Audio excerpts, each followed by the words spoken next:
जरा,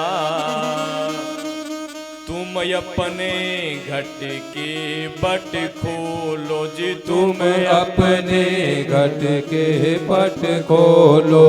सारे प्रेमी मिलजुल कर श्री रामचंद्र की जय बोलो। बोल सियापति रामचंद्र जी महाराज की जय। पवन सुत हनुमान की जय। कथा प्रारंभ होते है, आओ गुरुवर हनुमान, राम लखन और जानकी, सदा ही करे कल्याण।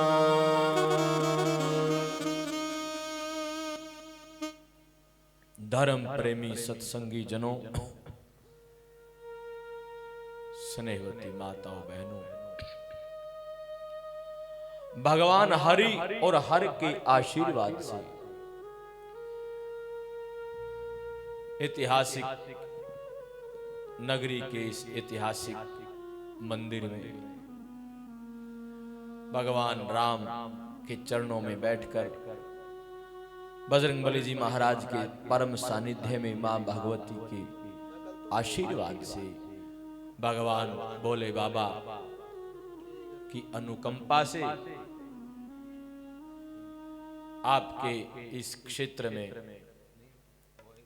श्री राम कथा के 8वें दिन की वेला में हम प्रवेश करने जा रहे हैं।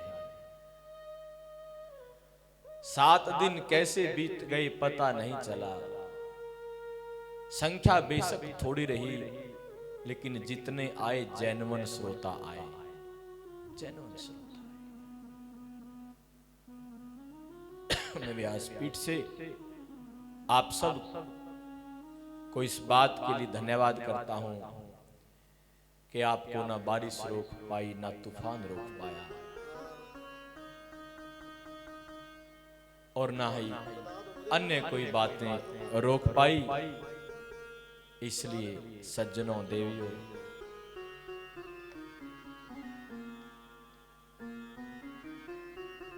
हरि अनंत हरि कथा अनंता, गावहि सुनहि बहुविध संता।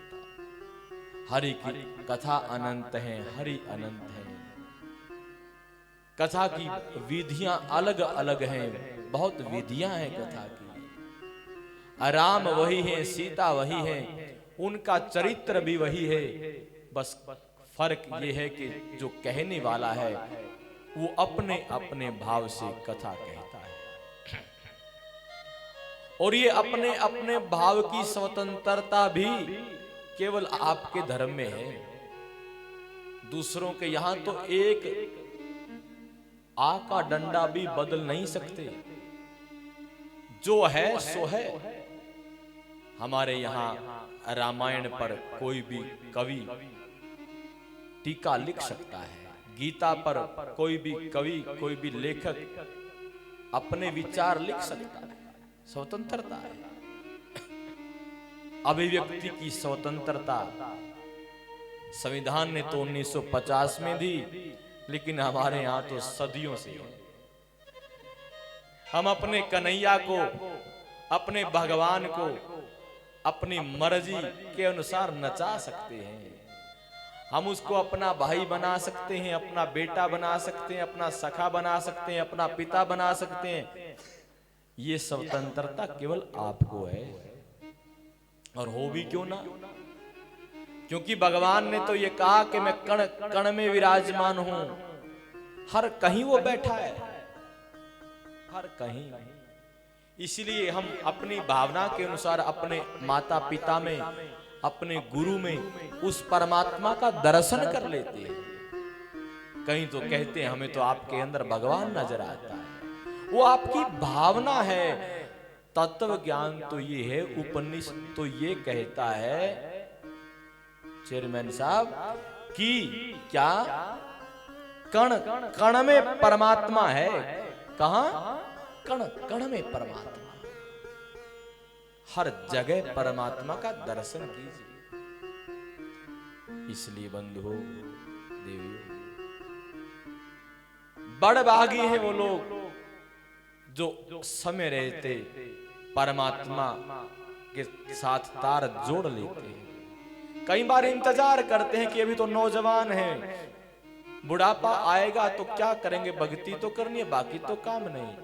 क्या गारंटी है कि बुढ़ापा आएगा? क्या गारंटी है? कई साल पहले केदारनाथ में महाप्रलय का रूप आपने देखा था। आसपास के सारे गांव, सब बस्तियां, सब केवल मंदिर को छोड़कर सब कुछ बह गया था। हजारों यात्री बह गए थे, आज तक उनका पता नहीं चला। वो एक संदेश था मानव मात्र को। क्या संदेश? कि एक दिन, ये तो छोटी सी प्रलय थी, केवल एक क्षेत्र की, पूरी धरती पर महाप्रलय आ जाए, कुछ बचेगा नहीं। अभी 2 साल कोरोना चला। एक संदेश है कि कल हो ना हो, इस बात की गारंटी बोलो ना नहीं है। परमात्मा को वैसे भी बासी फूल नहीं चढ़ाए जाते, ताजे फूल चढ़ाए जाते। इसी प्रकार जवानी ताजा फूल है और बुढ़ापा बासी फूल है। कभी ध्यान से देखना, जो हमारे 5 साल के, 6 साल के, 7 साल के, 8 साल के, 10 साल के, 12 साल तक के बच्चे हैं ना, उनको बोले बेटा ध्यान करो बैठ करके, और उनको बोलो कि ऐसे सोचो कि भगवान कृष्ण हैं, मुरली बजा रहे हैं। आप कुछ देर बाद पूछोगे क्या दिखा, तो वो यही बताएगा आपने जो बताया था ना वही दिखा। और हम और आप बैठते हैं ना परमात्मा के ध्यान में, क्या दिखता है? संसार दिखता है। क्या फर्क है? क्योंकि हमारे आपकी और हम सब की जितनी ज्यादा उम्र बढ़ रही है, हर रोज उसने कुछ नई घटना हम समाज में देखते हैं, परिवार में देखते हैं, अपने आसपास देखते हैं, उसका चिंतन करते हैं। जब आंख बंद करते हैं वही चीज दिखती है।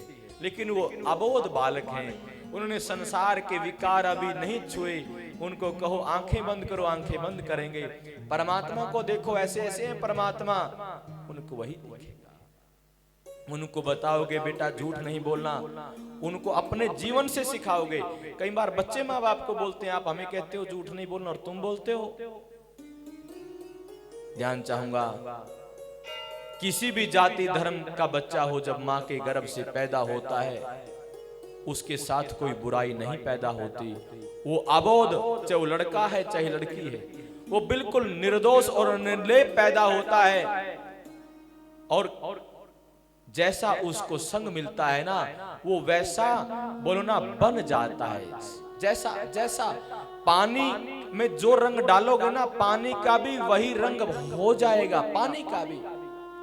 ऐसे ही बालक है मेरे भाई बहन, बालक को जैसा जैसा संग मिलेगा, चाहे लड़का है चाहे लड़की है, वो वैसा वैसा बन जाएगा। बोलो नारायण भगवान की, वैसा वैसा बन जाएगा। इसलिए बंधुओं देवियों, अपने बच्चों को वो कहां बैठते हैं, कहां उठते हैं, किसके साथ सखी बनी है, वो किसके साथ आपका लड़का दोस्त बना है, ये ध्यान रखना, ये बहुत जरूरी है, बहुत जरूरी है मेरे भाई बहन। हर कथाकार का एक अपना तरीका है। महाराज जी मेरे बारे में बता रहे थे, मेरे अंदर तो परमात्मा का प्रचार करने की एक लालसा है।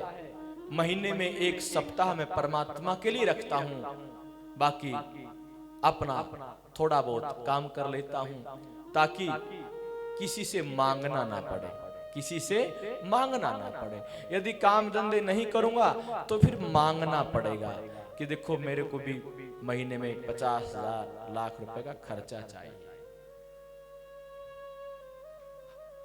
तो मांगेंगे तो मांगने से क्या होगा?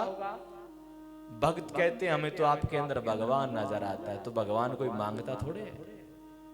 तो ना मांगना पड़े इसलिए और दूसरा, ब्राह्मण की जो पूजा है वो ज्ञान के कारण होती है, वो त्याग के कारण होती है। ब्राह्मण ज्ञानी हो, ज्ञानी के साथ साथ त्यागी हो, ऐसा जनता जनार्दन अपेक्षा रखती है ब्राह्मण से। अब कलयुग है, अब कृष्ण जैसे यजमान नहीं मिलते। सुदामा गया, भगवान ने जान लिया कृष्ण ने कि बहुत परेशान है, सब कुछ दे दिया। अब द्वापर नहीं है।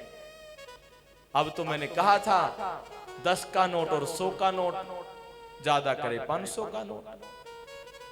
किंतु अब हर कोई चाहे झोंपड़ी में रहता है, उसके पास भी फोन है, उसकी मिसेज के पास भी फोन है, उसके बच्चे के पास भी फोन है। आम आदमी को भी 10-15 हजार रुपए महीना चाहिए जो झोंपड़ी वाला है। जितने ज्यादा ज्यादा हम विस्तार करते हैं उतने ज्यादा ज्यादा खर्च बढ़ते हैं। इसलिए कहा, क्या कहा, सादा जीवन और उच्च विचार। जीवन सादा जितना रखोगे उतना अच्छा रहेगा। बहुत से लोग कर्ज ले ले करके फिर एक समय आता है पता चलता है वो तो मर गया। आया था किस लिए मेरे भाई बहन? इसलिए आया था, मनुष्य का शरीर मिला था, परमात्मा ने भेजा था, जा बच्चा अपनी आत्मा का दर्शन करो और परमात्मा का दर्शन कर, फिर मेरे लोक में आ जाना। लेकिन हम भूल गए उद्देश्य क्या है, what is the aim of life, भूल गए उसको। इसीलिए एक सोच के कारण मैंने विचार किया कि पूरा महीना नहीं तो एक सप्ताह से, जहां कहीं इस तरह के आयोजन नहीं होते, फिर उस सप्ताह हम अपना घर में ही स्वाध्याय करते हैं, तीर्थ में निवास करते हैं किसी। ये इससे क्या होता है, हमारा भी कल्याण होता है और सुनने वालों का भी कल्याण हो जाता है। कम से कम 7 दिन तो ऐसे कटते हैं, 8 दिन 9 दिन की महाराज 9 दिन आनंद आ गया। तो ब्राह्मण को पुरोहित कहा, और हित पर जमाहित, पर हित जो करे वो पुरोहित है, कल्याण हो। जिस प्रकार राम जी जब जाने लगे बैकुंठ धाम तो सबने कहा हमें भी ले चलो, तो सारी नगरी को ले गए अपने साथ। सारी नगरी, हम सारी नगरी को नहीं उतार सकते, 100, 50, 200 लोग कम से कम एक सप्ताह कथा सुने। हो सकता है जब संसार से विदा लेने का समय आए ये कथा आपको याद आ जाए और अंतिम समय में परमात्मा का सुमरन हो गया तो समझो बेड़ा, बोलो ना, पार हो गया। बहुत बहुत कम संभावना होती है, बहुत कम कि अंतिम समय में परमात्मा याद आए। मेरे भाई बहन, उसके लिए बार बार बार बार अभ्यास करना पड़ता है, बार बार अभ्यास करना। कल हम आपको सुना रहे थे सुंदरकांड, उस बीच में कदम रामायण का हमने आपको सुनाया, रावण का चरित्र। और कदम रामायण में यह है कि पहले पुल बंद करके सेना उधर जाती है, फिर विभीषण आता है। रामचरितमानस में यह है कि पुल बनने से पहले ही विभीषण आ जाता है और फिर पुल बंधता है। पुल बंद जाने के बाद भगवान राम उस समुद्र सेतु बंद पर खड़े होकर के इसको देखते हैं। जैसे ही भगवान राम उस सेतु बंद पर चढ़े तो उसमें समुद्र में रहने वाले जीव जंतु सब बाहर आ गए, राम जी को दर्शन करने लगे। तुलसी बाबा लिखते हैं उसमें ऐसे ऐसे जीव हैं, कई जीव तो ऐसे हैं जो 100 योजन तक उनका शरीर है, 100 योजन तक। और उनसे भी कई जीव ऐसे हैं जो उनको भी खाने वाले हैं। लेकिन राम जी को देखकर सब अपना अपना बैर भूल गए और सर झुका करके प्रणाम करते हैं और देखते रहते हैं एकटक। राम जी को भी अचंबा हुआ कि समुद्र के अंदर इतने जीव रहते हैं। समुद्र देवता ने ठीक कहा था कि मुझे सुखा दोगे तो वो सब मर जाएंगे बेचारे। राम जी ने सुग्रीव को कहा अब लंका को पार चलना है। सारी सेना आई, इतने वानर हैं कि वो पुल पार करते हुए संख्या ज्यादा है तो कुछ वानर आकाश मार्ग से उड़कर जाने लगे, कुछ समुद्री जीवों पर बैठकर जाने लगे। राम जी उस नजारे को देखते हैं और उस पार जैसे पहुंचे गुप्तचरों ने जाकर के रावण को कहा राम जी आ गए हैं। रावण डर गया। नदियों पर पुल बांधते सुना था, नालों पर पुल बांधते सुना था, अरे राम जी ने समुद्र पर ही पुल बांध दिया। डर गया, परंतु उसके सैनिक, उसके अधिकारी, उसके मंत्री उस डर को ना समझे, इसलिए ऊपर से हंसता है, कोई बात नहीं, ये तो वानर हैं, आ गए, कौन सा पहाड़ तोड़ दिया, वानर ही तो। मंदोदरी समझ आती है, हे पति देव, जो समुद्र पर पुल बांध सकता है वो आम आदमी नहीं है, अभी भी समय है।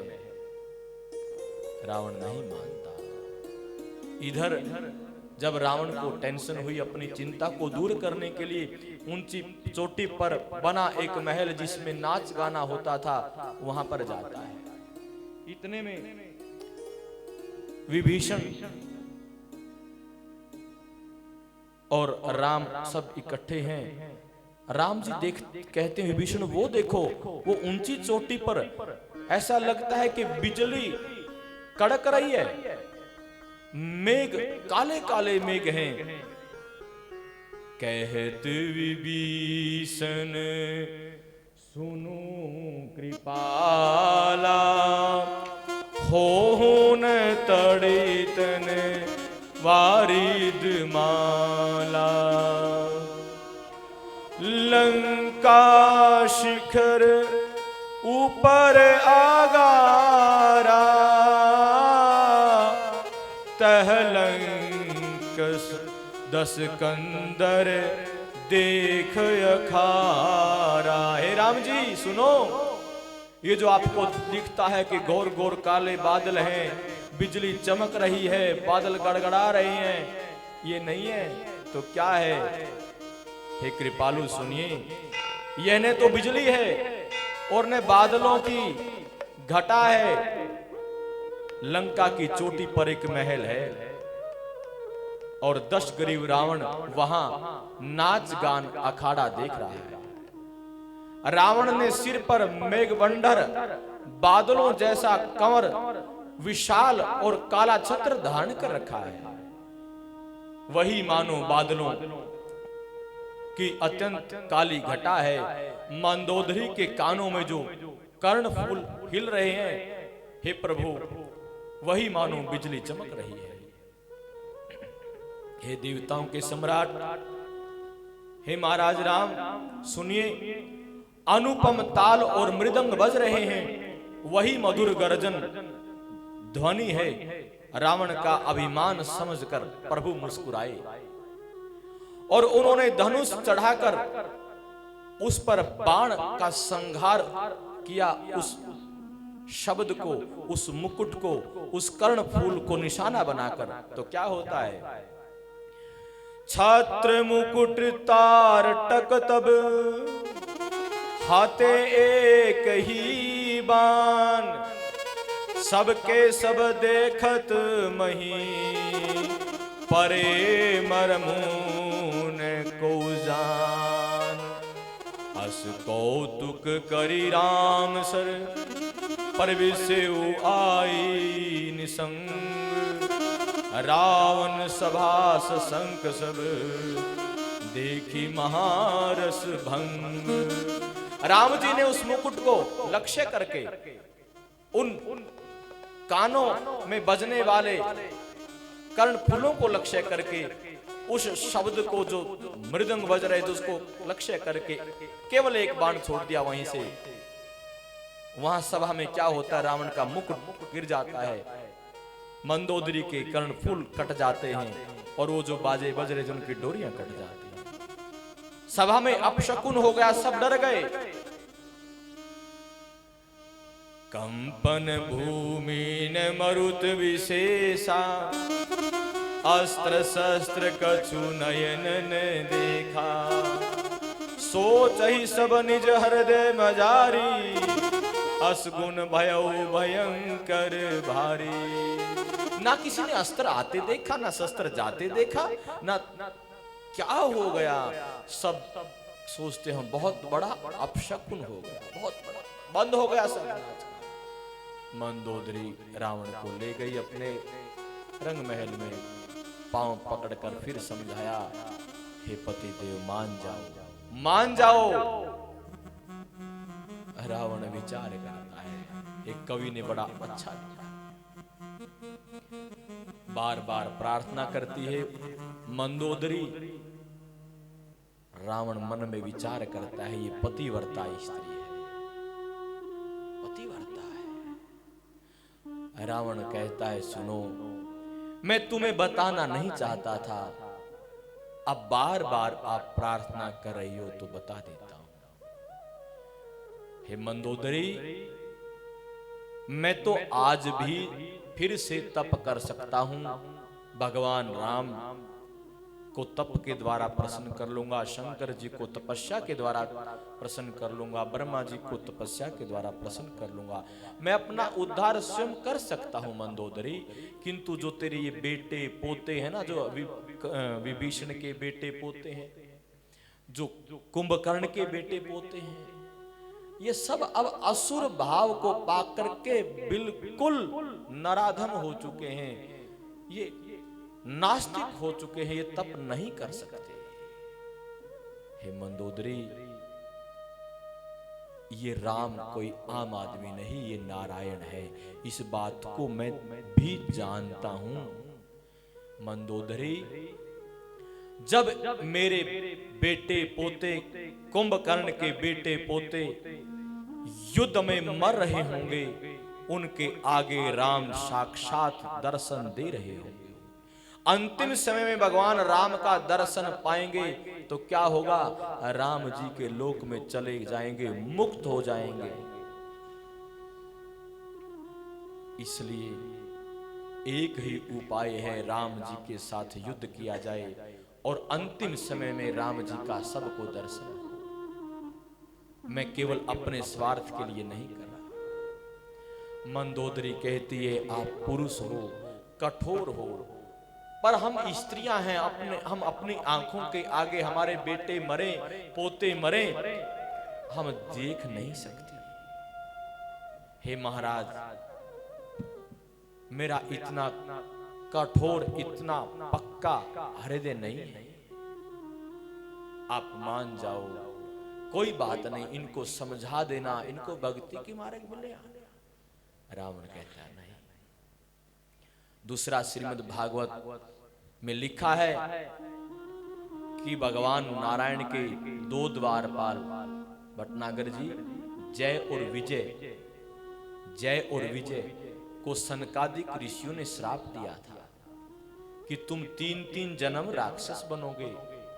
भगवान को उन द्वारपालों ने कहा, प्रभु हम तो आपके द्वारपाल हैं, आपके सेवक हैं, आपने खड़े किए गेट पे, हम गेट पे खड़े हो गए, हमारा क्या दोष है? भगवान ने कहा, कोई बात नहीं, तुम 3 बार जाओगे, मैं तुम्हारा उद्धार करने के लिए 4 बार आऊंगा। वही जय विजय पहले जन्म में हिरणाक्ष और हिरण्यकश्यपु बन के आए, दूसरे जन्म में रावण और कुंभकर्ण बन के आए, तीसरे जन्म में शिशुपाल और दंतवक्र बन के आए। 3 बार आए। भगवान ने कहा था मैं 4 बार आऊंगा। आप और हम जो वादा करते हैं ना किसी से भी, वो भूल जाते हैं, लेकिन वो नहीं भूलता। 4 बार कैसे आए? हिरणाक्ष का संहार, उद्धार करने के लिए क्या बन के आए? वाराह बन करके आए। हिरण्यकश्यपु का उद्धार करने के लिए क्या बन के आए? नरसिंह बन करके आए। रावण और कुंभकर्ण का उद्धार करने के लिए राम बन के आए। 3 आ गए। चौथे में शिशुपाल और दंतवक्र का उद्धार करने के लिए क्या बन के आए? कृष्ण बन के आए। तत्व तो ये है कि पूर्व, लेकिन उद्धार कैसे होगा, वध कैसे होगा? उनसे दुश्मनी लगानी पड़ेगी। रावण को इस बात का मालूम है कि मैं कौन हूं। मंदोदरी स्त्री है, समझी नहीं। रावण ने कहा ठीक है, तुम चिंता मत करो। मंदोदरी के पिता का नाम है, क्या नाम है? मैं दानव। क्या नाम है? मैं दानव। उसको समझाता है रावण को, क्या करने जा रहे हो? वो नारायण है, छोड़ेगा नहीं। उन्होंने कहा मैं जानता हूं, मेरे इनका सबका उद्धार कराना है। कहने में देर हो रही है, होने में देर नहीं थी। इधर किधर? राम जी के शिविर में। राम जी कहते हैं लड़ाई को अंतिम समय तक रोकने का, बोलो ना, प्रयास होना चाहिए। प्रयास होना चाहिए। अंतिम प्रयास के लिए कहते हैं कि किसको दूत बना करके भेजा जाए। अंगद ने बड़ी फुर्ती के साथ भगवान के पांव पकड़ लिए। प्रभु आपने हनुमान जी को मौका दिया, एक मौका मुझे भी दो सेवा करने का। ठीक है अंगद तुम जाओ। अंगद विशाल काय शरीर है, बहुत पहलवान है। जाने लगा लंका में, राक्षसों ने रोका तो राक्षसों को मार भगाया।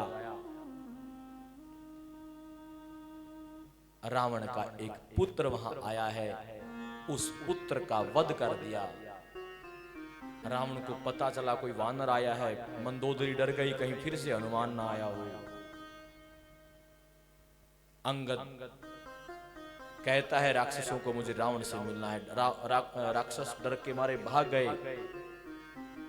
अंगद ने प्रवेश किया राज दरबार में, सामने देखा है रावण कोई पर्वताकार की तरह विशाल शरीर वाला बैठा है। रावण एकदम चौंक गया अंगद देख के, और अंगद को देख करके रावण चौंक गया कि ये तो कोई हनुमान का भी बड़ा भाई है। अंगद ने कहा मैं रामदूत हूं, तुम मेरे पिता के सखा हो, इसलिए मैं तुम्हें समझाने आया हूं कि सीता जी को लेकर अपने से परिवार सहित राम की शरण में चले जाओ और क्षमा मांग लो, राम जी तुम्हें माफ कर देंगे। रावण ने कहा तू अपना ये तो बता, तू है कौन? कौन किस मित्र का लड़का है?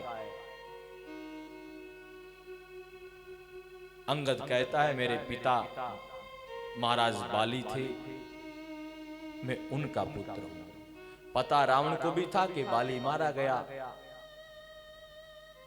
चुप होते हुए पूछते हैं अंगद से, अंगद जरा ये तो बता कि बाली आजकल कहाँ रहता है, कहाँ छुपा बैठा है, बहुत समय से दिखा नहीं। अंगद समझ गया तो अंगद कहता है रावण कुछ दिन बाद परिवार सहित जब तुम ऊपर जाओगे तो वहीं अपने मित्र से हालचाल पूछ लेना। रावण विचार करता है तो वानर सारे के सारे तेज हैं। चलो कहो अब क्या करना है। मैं फिर ये कहता हूं तुम राम जी की शरण में चले जाओ, नहीं तो राम जी तो शेर हैं, तुम खरगोश हो। जब ऐसी बातें बोली तो रावण ने कहा पकड़ो इस वानर को, मृत्यु दंड दो। अंगद कहता पकड़ने की तो बात छोड़िए, मैं पांव रखता हूं, यदि आपका कोई भी योद्धा मेरे पांव को उठा पाया तो हम आज ही अपने आप को अपराजित घोषित कर लेंगे, आप विजेता कहलाओगे। अंगद वहां पर पांव जमाते हैं, बारी बारी योद्धा आए, कोई उठा नहीं पाया। मेघनाथ भी नहीं उठा पाया अंगद के पांव को। अंत में रावण आता है, जैसे ही पांव उठाने के लिए मस्तक नवाया नीचे किया उठाने के लिए, तो एकदम अंगद पांव उठाता है। अंगद कहता है सुनो, यदि चरण पकड़ने ही हैं तो उस राम जी के पकड़ो, मेरे चरण में तो एक वानर हूं, मेरे चरण पकड़ करके क्या मिलेगा। और यूं कह करके वो चल पड़ता है। कहता है राम जी ने अंतिम प्रयास किया था युद्ध रोकने का, मैं शांति का दूत बन करके आया था, तुम नहीं मान रहे तो ठीक है, सुबह युद्ध की तैयारी करो। दोनों तरफ से नगाड़े बजते हैं, भगवान शंकर को याद करके राम जी युद्ध की तैयारी करते हैं। दोनों तरफ से शंख ध्वनि हुई, सेना बाहर आई। लिखा है बाबा तुलसीदास जी ने कि राक्षसों पर वानर टूट पड़े, राक्षसों पर वानर टूट पड़े बुरी तरह। महर्षि वाल्मीकि लिखते हैं कि पहले दिन ही रावण और राम जी का युद्ध होता है। कुछ ही पलों में राम जी रावण को घायल कर देते हैं, और जब रावण घायल हो गया, अस्त्र शस्त्र सब तोड़ दिए, तो राम जी कहते हैं हे रावण, मैं मर्यादा पुरुषोत्तम हूँ, दशरथ महाराज का लड़का हूँ, रघुवंशी हूँ। हम निहत्थे पर हथियार नहीं उठाते, हम स्त्री पर हथियार नहीं उठाते। मैं आपको जीवन दान देता हूँ। रावण कहता है नहीं, मैं योद्धा हूँ, मेरा वध करो, मुझे जीवन दान नहीं दो। राम जी ने कहा नहीं, मैं तुम्हारी तरह नहीं हूँ, मैं मर्यादा से युद्ध करता हूँ। रावण को बख्श दिया। आगे फिर युद्ध होता है बड़ा भारी। मेघनाथ शक्ति चलाता है, लक्ष्मण जी मूर्छित हो जाते हैं। और यहाँ राम जी लक्ष्मण को मूर्छित देखकर बड़ा भारी विलाप करते हैं। दुनिया को संदेश है ये कि एक भाई को कितना प्यार करना चाहिए। विभीषण ने कहा राम जी धैर्य धारण करो, रोने से कुछ नहीं होगा, आप तो स्वयं मर्यादा पुरुषोत्तम हो। हमारे लंका में एक सुसैन नाम का वैद्य रहता है। क्या नाम है? सुसैन। हनुमान जी बहुत बुद्धिशाली बलशाली हैं, ये उनको ले आएंगे। सुसैन वैद्य ने कहा मैं रावण का वैद्य हूं, मैं नहीं जा सकता। हनुमान जी ने उसको मकान सहित उठा लिया और ले गए। तो सुसैन वैद्य ने कहा ये मूर्छित हैं और हिमालय पर एक जड़ी है, वो ले आओ, संजीवनी जड़ी, ठीक हो जाएंगे। तो रावण को पता चल गया। रावण ने कालनेमी नामक दैत्य को समझाया कि वहां पर आप उस जड़ी की जो पहचान है, उस जड़ी से प्रकाश दिखता है, उस पूरे पर्वत पर प्रकाश फैला दो। हनुमान जी कंफ्यूज हो जाएंगे, कौन सी जड़ी को लेके जाऊं। कालनेमी हनुमान जी को बातों में उलझाता है। हनुमान जी को ने जब ध्यान पूर्वक देखा तो राक्षस है, उसका काम तमाम किया। कंफ्यूज हो गए, कौन सी जड़ी लेके जाऊं। हनुमान जी ने सोचा सारा पर्वत ही ले जाता हूं, और पूरा पर्वत लेकर के हनुमान जी चले। बल बुद्धि के विधाता हैं, और वहां से हिमालय से उस पर्वत को उठाया। अयोध्या के आकाश मार्ग से जा रहे थे। बाहर अयोध्या के बाहर भरत लाल जी विराजमान हैं। उन्होंने आकाश में देखा कोई बहुत विशाल काय वानर एक विशाल पर्वत को लेके जा रहा है। न जाने कहां लेके जा रहा है, कौन है, कुछ नहीं पता। मैं राजा हूं, मेरा धर्म है प्रजा की रक्षा करना। ये पर्वत गिर करके न जाने हजारों लोगों को मार सकता है। भरतलाल जी ने उनको संधान करके तीर छोड़ा, हनुमान जी को लगा। हनुमान जी को तीर लगते हनुमान जी उस पर्वत सहित नीचे उतरे और कहा हा राम, हा राम। दर्द हुआ ना, तो जब हा राम बोला, भरत जी सोचते हैं राम बोलने वाला दर्द में कोई राम का ही सेवक है। हनुमान जी से क्षमा मांगते हैं कि मुझे क्षमा करो, मैंने राम दूत पर, राम भक्त पर बाण चलाया। हनुमान जी ने पहचान लिया ये तो राम जी के भाई हैं। प्रणाम करते हैं हनुमान जी और अपना परिचय बताते हैं। भरत जी ने पूछा ये पर्वत कहां लेके जा रहे हो? सारी बात बताई। भरत फूट फूट कर रोने लगा। मेरे भ्राता, मेरी भाभी, मेरी मां, उस पर इतनी विपदा आ गई। कहो तो मैं अयोध्या की सेना के साथ चढ़ाई करूं।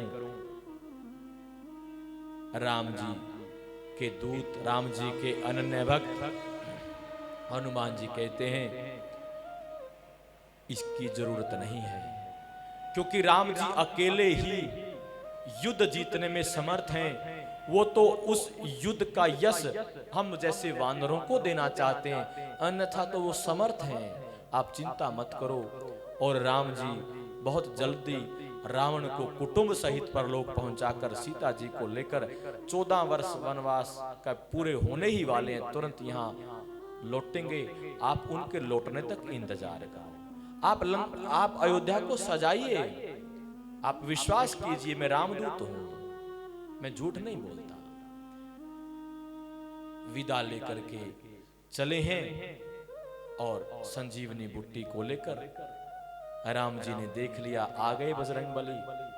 सुसैन वैद्य ने उस बुट्टी को उसमें से चुना और लक्ष्मण की मूर्छा खुल गई।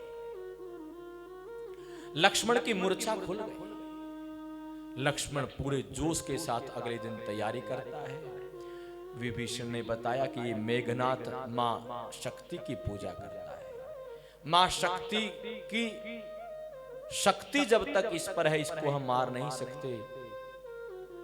तो वहां पर ले गया जहां मेघनाथ मां शक्ति को प्रसन्न करने के लिए बड़ा भारी यज्ञ कर रहा था। जो यज्ञ किसी के विनाश के लिए हो, जो यज्ञ अनुष्ठान किसी को हानि पहुंचाने के लिए हो, उसको बाधा पहुंचाना पाप नहीं लगता। जो कर्मकांड, जो कथा वार्ता सत्संग यज्ञ हवन जनता के कल्याण के लिए किया जाए, उसमें यदि कोई विघ्न करता है तो वो दारुण दुख पाता है। क्या पाता है? दारुण दुख पाता है। इसलिए देवियों सज्जनों, कई बार हम सोचते हैं, क्या सोचते हैं कि ये क्या लीला है, यज्ञों की रक्षा करने वाला यज्ञ में हवन में विघ्न डाल रहा है।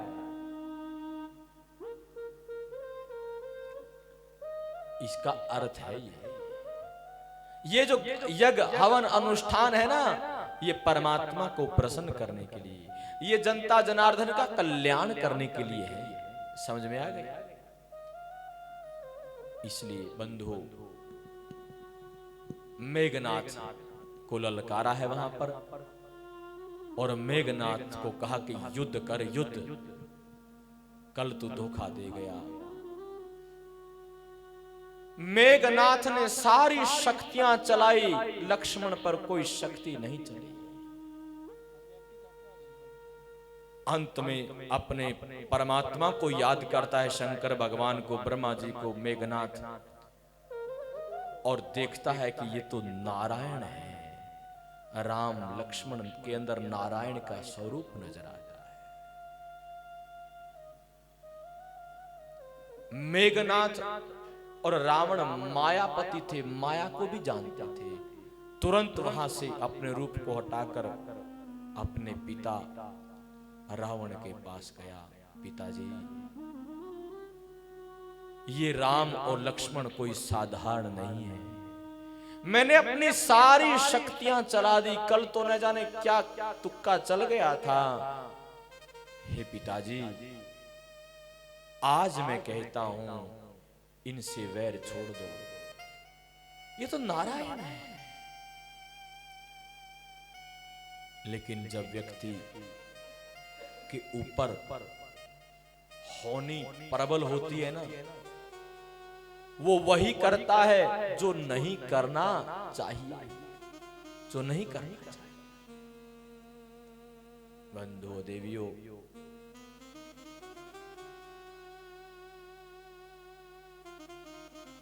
हम और आप साधारण लोग हैं। भगवान के और महापुरुषों के इतिहास लिखे जाते हैं, किंतु ध्यान रखना, प्रारब्ध लिखा जाता पहले, फिर बनता शरीर। हर किसी का पहले लिखा जाता है, यहां पैदा होंगे, यहां विवाह होगा, ये बच्चे होंगे, इतना धन मिलेगा, इतना दौलत मिलेगा। ध्यान चाहूंगा, जो हम ये मंदिरों में, गौशालाओं में, कथाओं में, यज्ञों में, गरीब कन्याओं के विवाह में, गरीब बच्चों की पढ़ाई में दान करते हैं ना, इसका क्या फायदा है? अगला जब हम जन्म लेंगे तो एक धनवान घर में पैदा होगा। और जो लोग मंदिरों में चोरी कर लेते हैं, किसी साधु संत की चोरी कर लेते हैं, कोई ब्राह्मण किसी के यहाँ 10 दिन अनुष्ठान करके, 1 महीने का अनुष्ठान करके गया, और चोर को पता चल गया, पंडित जी उस बस से बैठेंगे और जेब काट लेंगे। वो ऐसे लोग अगले जन्म में 1-1 रुपए के लिए तरसते हैं। ध्यान चाहूंगा, परमात्मा कहते हैं व्यक्ति अपने कर्मों से ही सुखी और बोलो ना दुखी होता है। मैं किसी को ना सुखी करता ना दुखी करता। बात याद आ गई, थोड़ी देर में सुना दूंगा उसी प्रसंग के कारण। मेघनाथ कहता है पिताजी ये नारायण हैं, ये हमें छोड़ेंगे नहीं। मैं आपको कहता हूं ये मेरा शरीर मेरी मां और आप दोनों के मेल से बना है, आपका है ये जीवन आपका, ये शरीर आपका। किंतु मेरे पिता मान जाओ, रावण नहीं मानता। तो मेघनाथ दुनिया को संदेश देता है, हे मां हे पिता, अब मुझे पूर्ण विश्वास है कि मैं वहां जाते ही मारा जाऊंगा, किंतु उसके बाद भी मैं युद्ध करूंगा। हे पिताजी आपकी आज्ञा के कारण। क्यों? क्योंकि इस शरीर पर आप दोनों का अधिकार है। मैं तो आपको बताने आया था, मानते हो ठीक है नहीं ठीक है, आपका बना हुआ शरीर है, आपके लिए मैं नौछावर करने जा रहा हूं। मां ने हाथ जोड़े, हे पतिदेव मान जाओ, लेकिन प्रारब्ध और होनी टलती नहीं। रावण कहता है कि मैं आज तक तुझे बहुत बड़ा योद्धा मानता था, तूने इंद्र को भी जीत लिया था, पर आज आपकी सारी युद्ध निपुणता कायरता में बदल गई। आज मुझे लज्जा आती है तुझे अपना बेटा कहते। मेरे ऋषि वाल्मीकि लिखते हैं, मेघनाथ ने कहा ठीक है, थोड़ी देर बाद मैं मर जाऊंगा, आपका फिर सर ऊंचा रहेगा समाज में, कोई बात नहीं। आंखों में अश्रु है मंदोदरी के, मजबूर है, दुनिया को संदेश देती है। एक पतिव्रता स्त्री का धर्म है कि बड़ी से बड़ी परिस्थिति में भी अपने पति के साथ कलेश ना करे। आजकल की महिला होती क्या करती, उठा लेती डंडा, बना देती सीधा, बनाती हूं तेरे को पहलवान।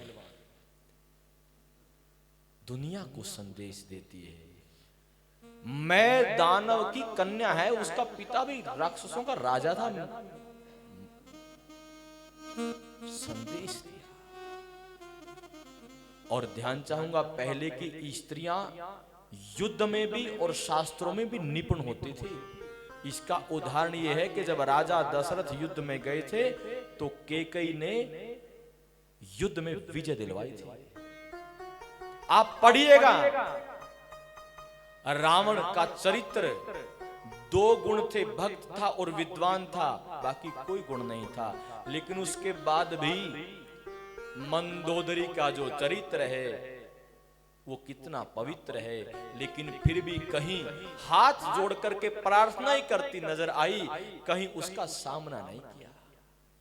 मेरी बात का बुरा मत मानना, मैंने कोट पैंट उतार करके ये धोती सिर्फ इसलिए पहनी है कि शायद मेरी कही गई बात सुनकर नौजवान बच्चे और बच्चियां अपना जीवन की सोच बदल दें, और शायद एक घर में, 2 घर में, 3 घर में ऐसा हो जाए कि हमेशा हमेशा के लिए कलह कलेश खत्म हो जाए, वो घर स्वर्ग बन जाए, तो मेरा धोती पहनना सार्थक हो जाएगा। बोलो नारायण भगवान। कलह कलेश बिल्कुल नहीं होना चाहिए, बिल्कुल नहीं। आओ महाराज, स्वागत है आपका।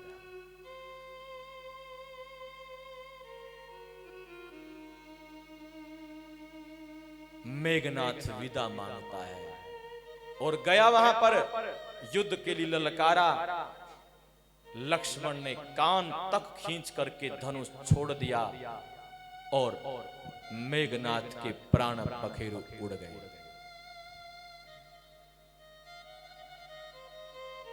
हमारा सनातन धर्म प्राचीन है, टाइमलेस है, बहुत लंबा है। मैंने कल भी कहा था, हमारे ग्रंथों पर टीकाएं लिखी गई, पर अब कलयुग है। क्या है? कलयुग है।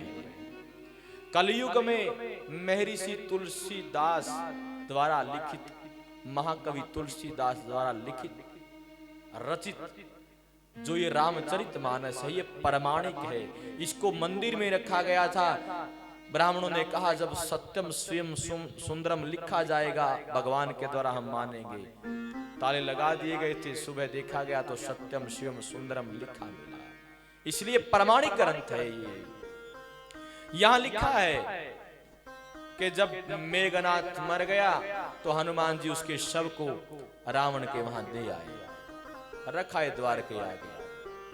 एक रामचरितमानस के अलावा दूसरे अन्य ग्रंथ में लिखा है कि मेघनाथ की जब भुजा कटी, वो भुजा जाकर के मेघनाथ की पत्नी का नाम है, क्या नाम है, क्या नाम है, शकुंतला सुलोचना।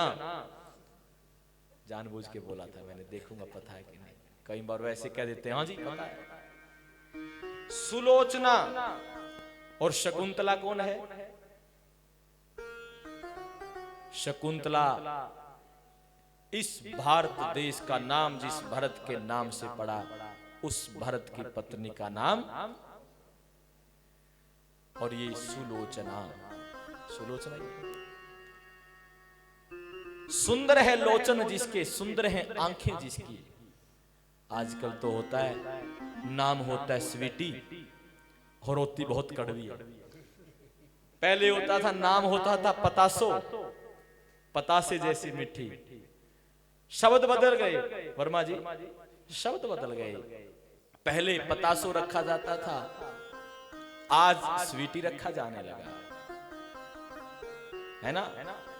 अभी धीरे धीरे समय बदलेगा। पहले लोग गुण और स्वभाव के अनुसार नाम रखते थे, आज नाम तो रख देते हैं सावित्री, होती वो निकलती शूर्पणखा है। ध्यान चाहूंगा, सुलोचना के महल में जाकर के वो भुजा गिरी। सुलोचना ने पहचान लिया ये मेरे पति की भुजा है। फिर भी विश्वास नहीं हुआ, मेरा तो इतना योद्धा है पति, इंद्र को भी जीत लेता है। तो उसने कहा है भुजा, यदि मैंने आज तक मन से, वचन से, कर्म से केवल अपने पति मेघनाथ का ही चिंतन किया हो, किसी पर पुरुष का सपने में भी चिंतन ना किया हो, तो ए भुजा लिख के बता किसकी है। यही बात है ना। तो भुजा लिखती है मेघनाथ की भुजा। बड़ा भारी विलाप करती है वो कि मैं लुट गई, बर्बाद हो गई, अपने ससुर रावण के यहां गई। दुनिया वालों संदेश है, लड़ाई नहीं की उसने अपने ससुर से, लड़ी नहीं, गालियां नहीं दी, सामना नहीं किया। क्या कहा, हे मेरे पिता, आज मैं लुट गई, मैं बर्बाद हो गई, मेरा सब कुछ लुट गया। अंदर से तो रावण भी रो रहा है, लेकिन रावण सोचता है मैं रोऊंगा तो इसको संभालेगा कौन। मंदोदरी और सुलोचना लिपट के रोती हैं। मंदोदरी कहती है बेटी, मैंने बहुत समझाया, नहीं माना। उस समय केवल मेरा जो प्रहस्त नाम का पुत्र है, रावण का एक पुत्र है जिसका नाम प्रहस्त है। मंदोदरी कहती है केवल प्रहस्त ने रावण को कहा कि तुम जो करने जा रहे हो ये गलत है। भरी सभा में रावण का बेटा प्रहस्त था जिसने विरोध किया था युद्ध का। बाकी सब मंत्री आदि कह रहे थे आप तो महाराज कालातीत हो, काल से परे हो, मृत्यु को जीतने वाले हो। प्रहस्त ने कहा था पिताजी ये सब मंत्री आपके चाटुकार हैं, आपको प्रसन्न करने के लिए ऐसा बोल रहे हैं, लेकिन धर्म मर्यादा ये कहती है, क्या कहती है कि पर स्त्री पर धन पत्थर मानिए, पर नारी मात समान, इतने में भी हरि ना मिले तो तुलसीदास जुबान। पर नारी जो किसी और की नारी है, पर धन जो किसी और का धन है। पर धन पत्थर मानिए, पर नारी मात समान, इतने में भी हरि ना मिले तो तुलसीदास जुबान। परस्त ने कहा था, पिताजी पर नारी आपका क्या अधिकार है उसके ऊपर, किस बात के लिए युद्ध लड़ रहे हो, आखिर रिश्ता क्या है। रावण ने उसको डांट दिया था। मंदोदरी कहती है, किंतु हे सुलोचना, ये तेरा पति मेरा बेटा मेघनाथ तो इसका साथी था, कट्टर साथी था। मेरे समझाने से ये नहीं माने। सुलोचना, मैं तेरे आगे हाथ जोड़ करके क्षमा मांगती हूं, तेरा सुहाग मिट गया। सुलोचना मिट गया। सुलोचना कहती है, पिताजी मैं अपने पति का अंतिम संस्कार विधि विधान से करवाना चाहती हूं। मेरा पति योद्धा था। एक कवि ने लिखा, रावण कहता है, हे सुलोचना बेटी, कोई बात नहीं, तुम जाओ राम जी के शिविर में और उनसे अपने पति का शव मांग लाओ। सुलोचना कहती है, पिताजी कैसी बात करते हो, एक नौजवान पुत्र वधु को अकेले शत्रु दल में भेज रहे हो।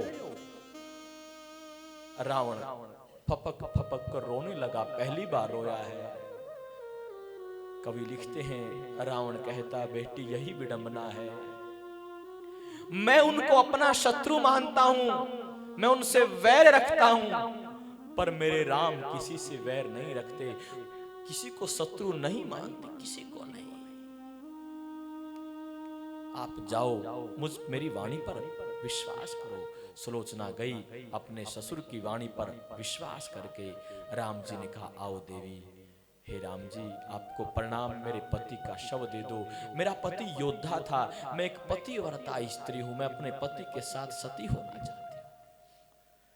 शव दे दिया, आदर के साथ उसका संस्कार किया। रावण विचार करता है, अब कुंभकर्ण को उठाया जाए, अब कुंभकर्ण को उठाया जाए। कुंभकर्ण को बड़े ढोल नगाड़ों के साथ उठाया। 6 महीने सोता था, 6 महीने जागता था।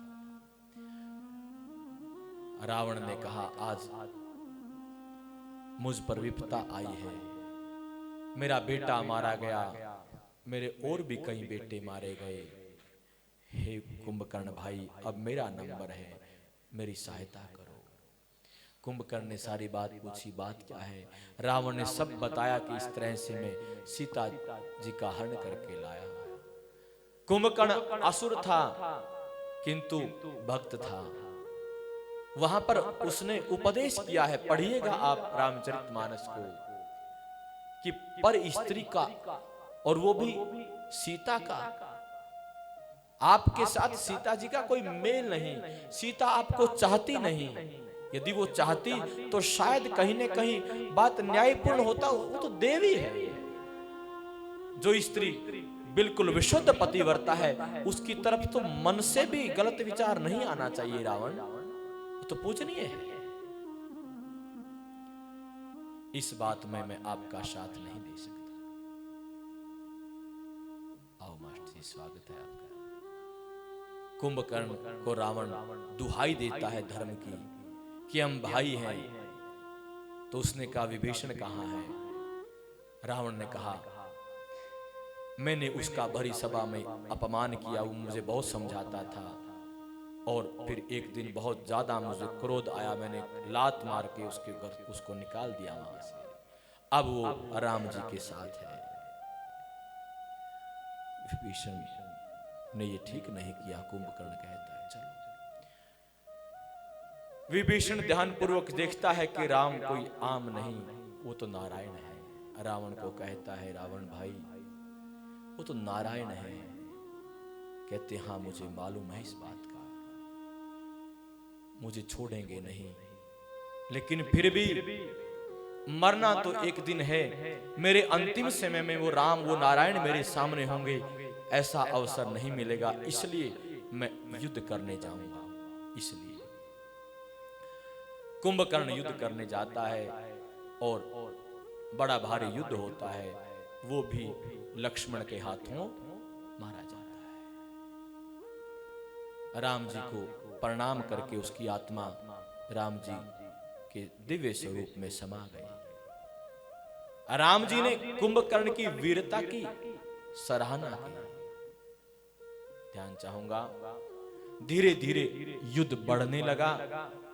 फिर रावण ने अपनी सारी शक्ति लगा दी और रावण का विभीषण के साथ, सुग्रीव के साथ, हनुमत लाल जी के साथ युद्ध होता है। अंत में फिर राम और रावण का आमना सामना हुआ तो कुंभकर्ण का भाई, रावण का भाई विभीषण राम जी को कहता है, नाथ नरथ नहीं तन पद त्राता, केहि विधि जीतब वीर बलवाना। सुनहु सखा कहू कृपा निधाना, जेहि जय होय सो सयंदन आना।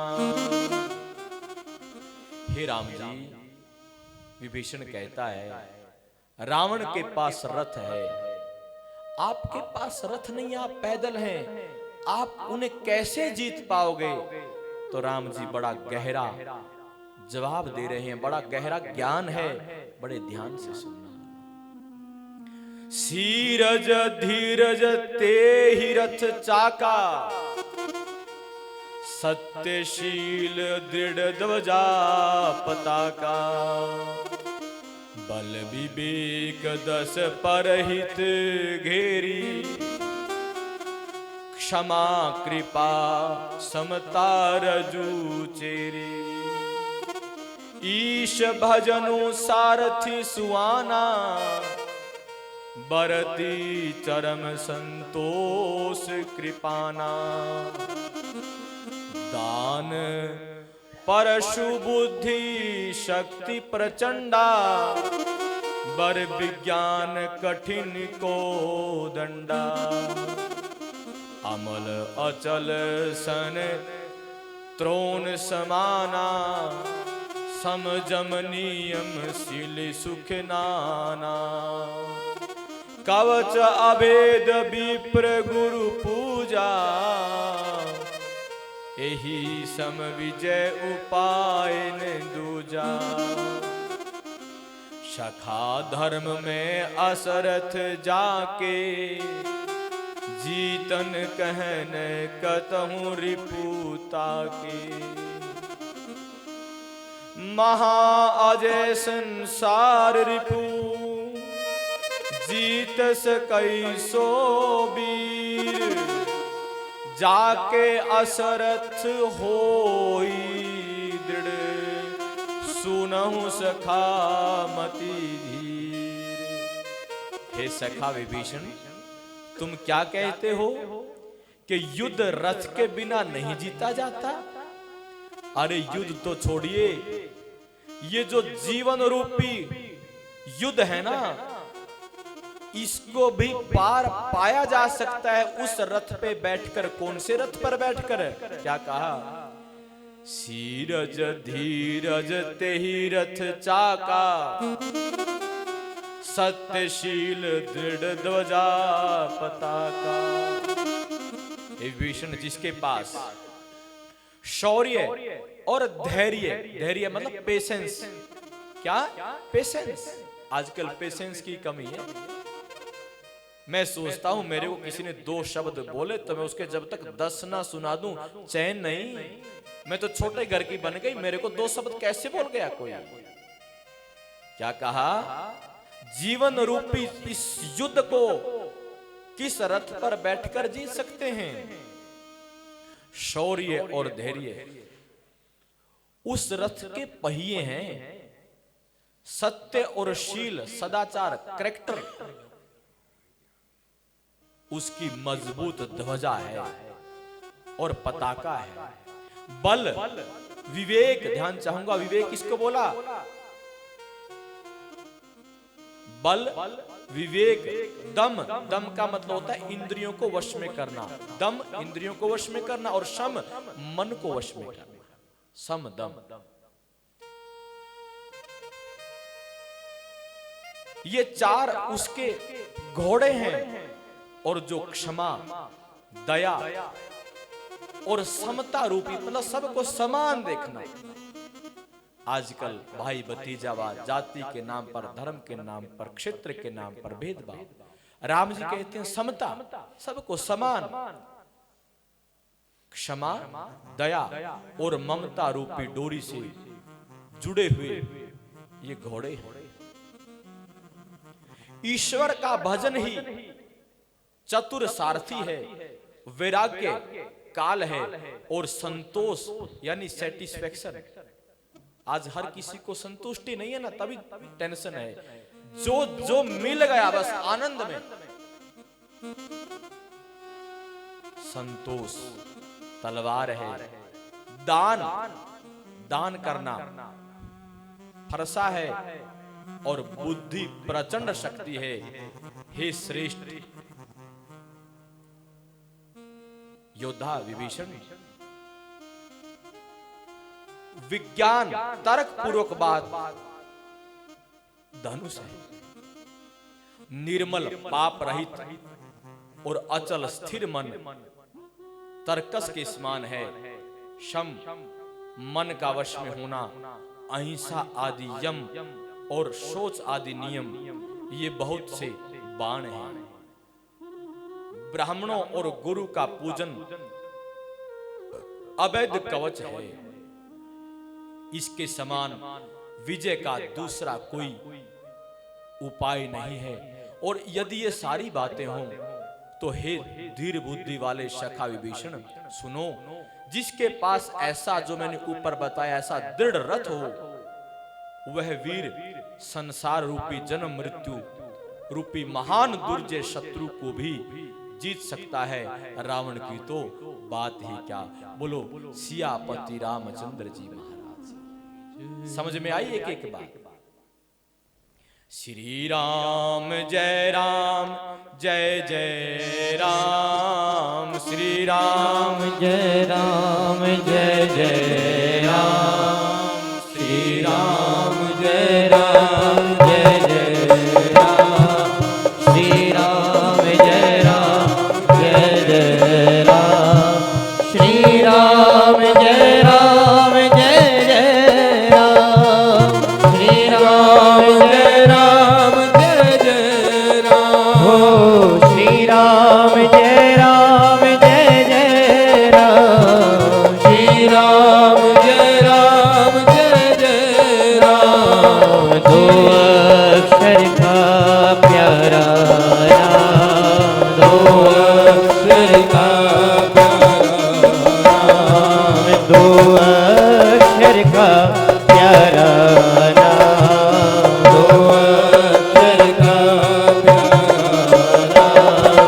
श्री राम जय राम जय जय राम, श्री राम जय राम जय जय राम, ओ श्री राम जय राम जय जय राम, श्री राम जय राम जय जय राम। दो अक्षर का प्यारा नाम, दो अक्षर का प्यारा नाम, दो अक्षर का प्यारा नाम, दो अक्षर का प्यारा नाम।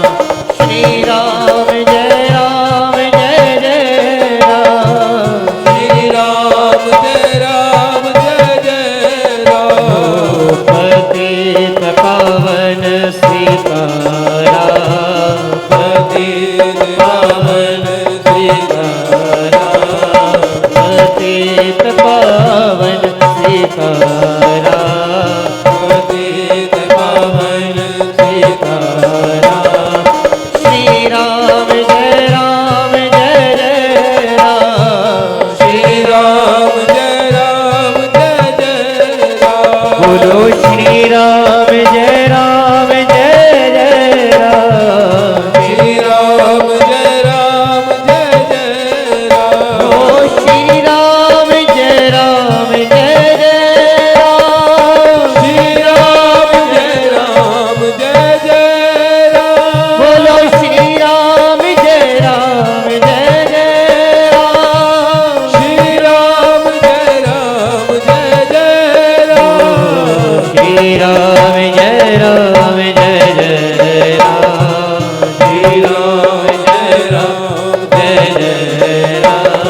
सत्संगी जनों, स्नेहवती माताओं बहनों, परमात्मा दुनिया को संदेश देते हैं, धैर्य, धीरज, सत्य, पवित्रता, ब्रह्मचर्य, दान, दयाशीलता, क्षमाशीलता, ये ऐसे साधन हैं जिससे हम बड़े से बड़े शत्रु से जीत सकते हैं। इतने में बात हो ही रही थी, इंद्र भगवान, इंद्र देवता, देवताओं के राजा इंद्र प्रकट हुए और राम जी को अपना रथ सौंप दिया। हे राम जी, इस रथ पर बैठो। राम और रावण दोनों रथ पर सवार होकर बड़ा भयंकर युद्ध करते हैं।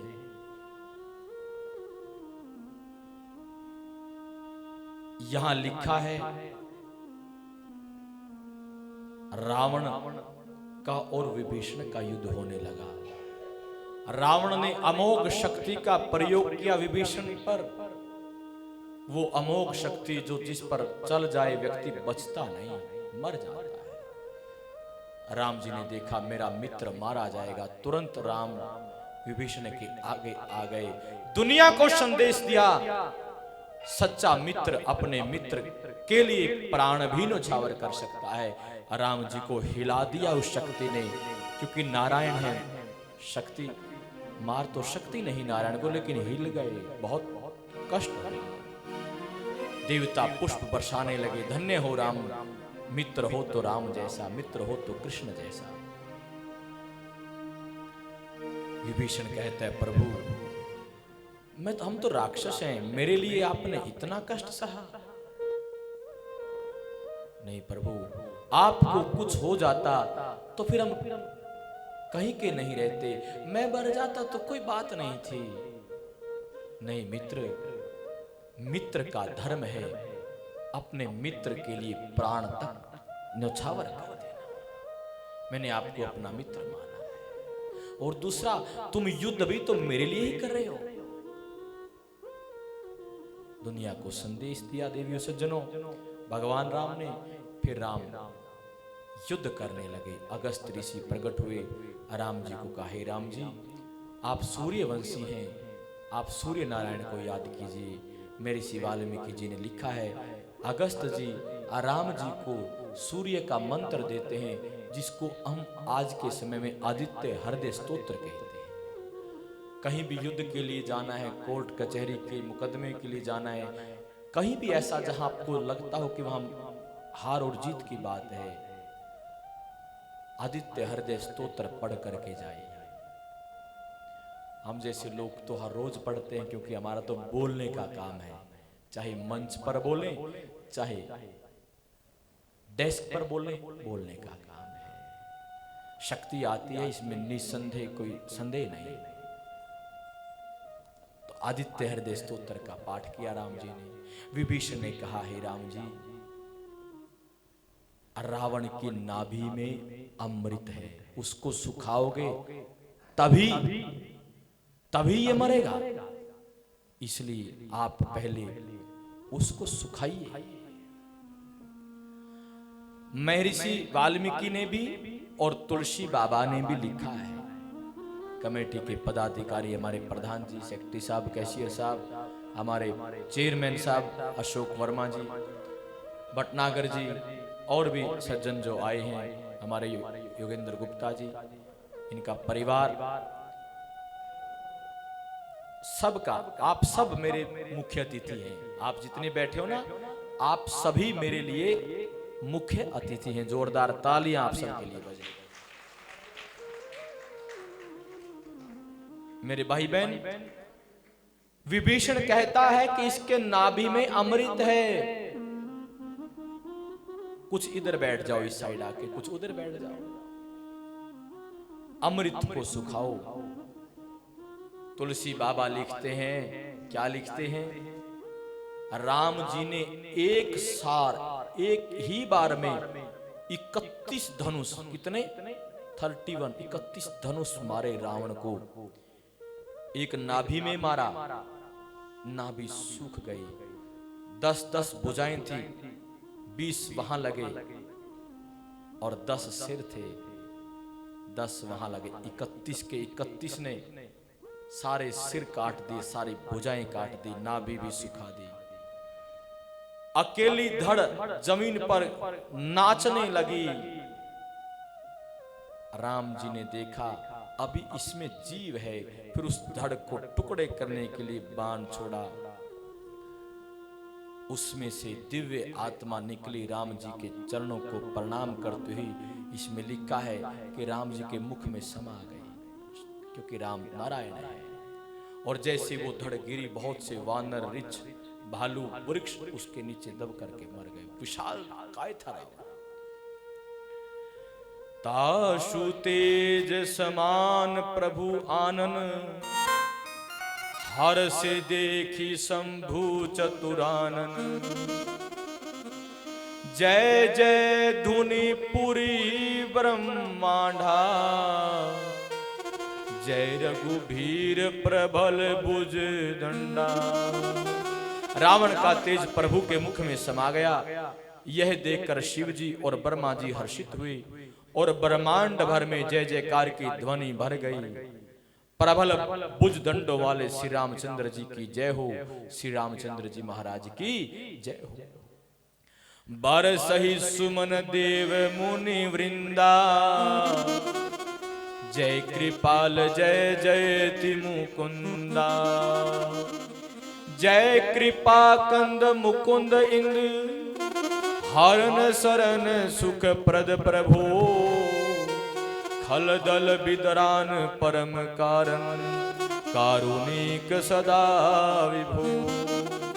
सुर सुमन बरसहि हरस, संकुल बाजद दुम्बी गह गही।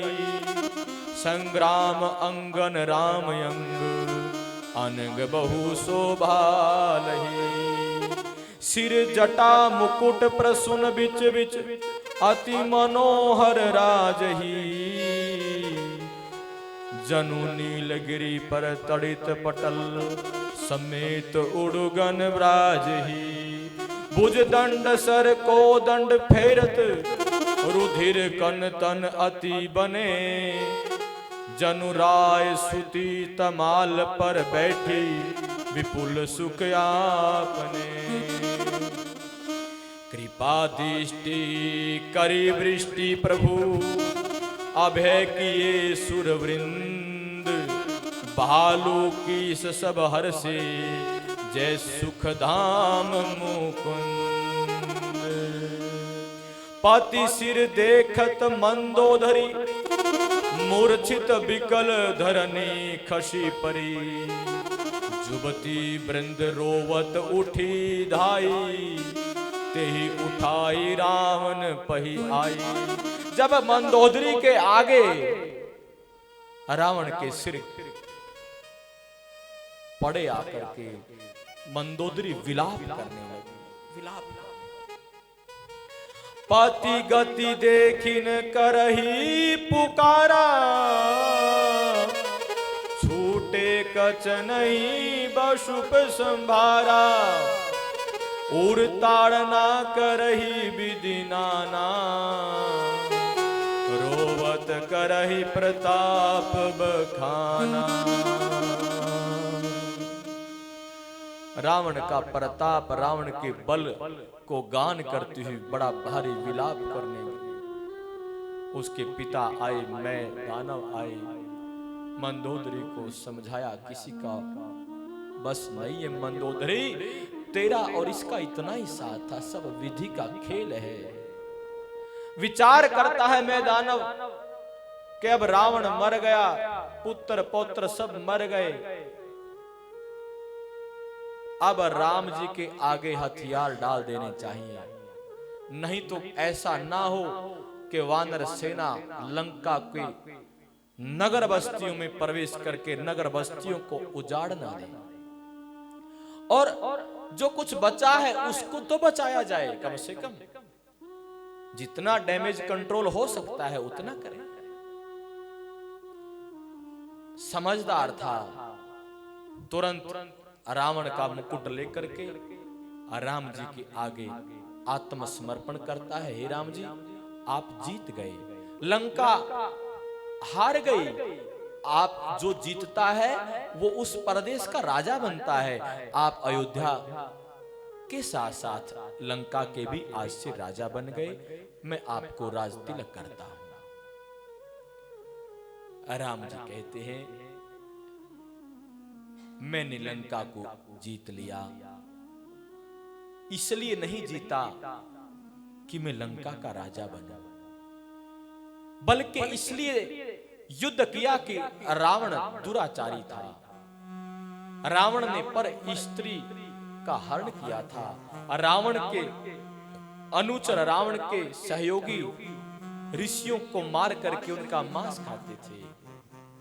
हे मैं दानव, यदि ये धर्म पे चलता तो कोई दिक्कत नहीं थी। मेरा युद्ध अधर्म के खिलाफ था। मैं राज्य का भूखा नहीं हूं। मैंने विभीषण को वचन दिया था कि मैं तुझे लंका का राजा बनाऊंगा। इससे पहले मैंने सुग्रीव को वचन दिया था, सुग्रीव को किष्किंधा का राजा बनाया। अब मैं विभीषण को लंका का, बोलो ना, राजा बनाता हूं। लक्ष्मण को इशारा किया, लक्ष्मण मुझे अभी 14 वर्ष पूरे नहीं हुए, मैं 14 वर्ष तक महल में, नगर में, घर में नहीं जा सकता, तुम जाओ। हे विभीषण, रावण एक योद्धा था, भगवान शंकर का अनन्य भक्त था, विद्वान था। एक योद्धा का विधि विधान के साथ, आदर के साथ संस्कार कीजिए। विभीषण अपने भाई के शव को लेकर बड़ा भारी विलाप करता है। भाई, मैंने तुझे बहुत समझाया था, ये नारायण है, इनसे मत वैर करो। आज हम दोनों भाई अलग हो गए, आप मारे गए, लंका में आपके परिवार का समूल नाश हो गया। मंदोदरी, विभीषण सब विलाप करते हैं।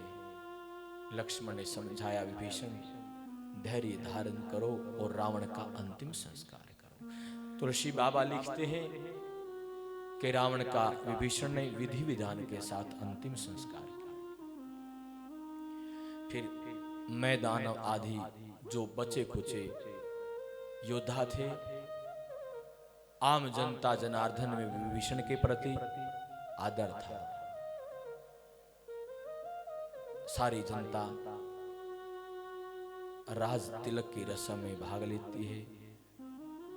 विभीषण कहता है, मैं राज्य पद स्वीकार करने से पहले राम जी और सीता जी को एक देखना चाहता हूं, पहले उनको मिलाऊं। विभीषण, लक्ष्मण, हनुमान जी अशोक वाटिका में जाते हैं। त्रिजटा ने सीता जी को बता दिया था कि रावण का वध कर दिया। सीता जी बड़ी प्रसन्न थी, सीता जी को लेकर के आगे आए। मैं ऋषि वाल्मीकि, मैं ऋषि कदम्ब, तुलसी बाबा और यशवंत सिंह जो हमारे टोहाना वासी सरदार जी ने जो लिखा है, मैं इन चारों को मिक्स करके उनका सार आपको सुनाता हूं। तुलसी बाबा ने लिखा है कि अग्नि परीक्षा, सीता जी की अग्नि परीक्षा ली राम जी। यहां पर वर्णन आया, मैं ऋषि वाल्मीकि लिखते हैं, वाल्मीकि कि जब सीता जी को लक्ष्मण, विभीषण और हनुमान जी ला रहे थे, तो वो एक राजा की पुत्री, राजा की पुत्र वधू और भगवान जी की पत्नी है। उस समय क्या था कि पत्नी है, वो उसका एक सिस्टम था। तो हनुमान जी ने पूछा, मां सीता को कहां लेके आए? राम जी सारे वानरों के बीच में बैठे हैं, वो कहते हैं यहीं ले आओ सीधे। सीता जी सबके बीच में आई तो समझ गई दाल में कुछ काला है, नहीं तो प्रजा के बीच में, इतनी प्रजा के बीच में मुझे किस लिए बुलाना? राम जी ने कहा, सीते आप और हम मर्यादा के लिए पैदा हुए, आप बहुत दिनों तक रावण के द्वारा जबरदस्ती वहां रखी गई हो। कल को दुनिया वाले मुझे लांछन लगाएंगे कि वहां रावण के यहाँ रही थी और उसको पत्नी बना के रख लिया, और मैं राजा हूं, यदि मैं ऐसा करूंगा तो जो स्वच्छंद चारणी स्त्रियां हैं वो अपने पतियों से कहेंगे कि राम ने भी तो रख लिया था, तू भी रख ले, क्या बात हो गई, मैं 1 साल रह आई तो। इसलिए, और दूसरा, हे सीते, मैं जानता हूं कि तुम पूर्णतः पवित्र हो, तुम्हारा यश दुनिया में फैलाने के लिए। और तीसरा, राम जी और सीता जी आंखों में इशारा करते हैं कि तुम तो माया रूपी सीता हो, असली सीता तो अग्नि में समा गई थी, उस सीता को भी तो लेना, असली वाली को। अग्नि परीक्षा हुई, सीता जी को जरा सी भी आंच नहीं लगी जलने की, तो बात छोड़िए, सब देवता दुदुम्बियां बजाने लगे। आकाश में दशरथ ने कहा, बेटा राम, तुमने ये क्या किया, आत्मा अजर अमर है। पिताजी, इससे सीता जी का यश बढ़ेगा, दुनिया गाएगी कि वो अग्नि परीक्षा में पास हुई, मैंने सीता जी का यश बढ़ाने के लिए ऐसा किया। बेटा नहीं, मुझे अच्छा नहीं लगा। सीता जी अग्नि परीक्षा में पास हुई।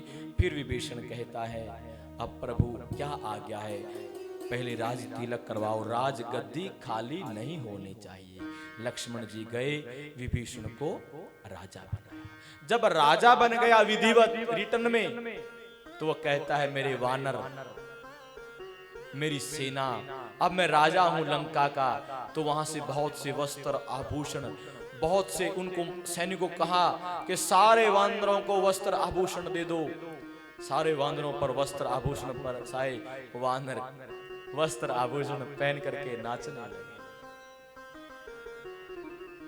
विभीषण कहता है, हे महाराज, लंका के साथ साथ रावण के पास पुष्पक विमान था। क्या था? पुष्पक विमान था। रावण ने जबरदस्ती मेरे बड़े भाई कुबेर से 2 चीजें ली थी, लंका और पुष्पक विमान।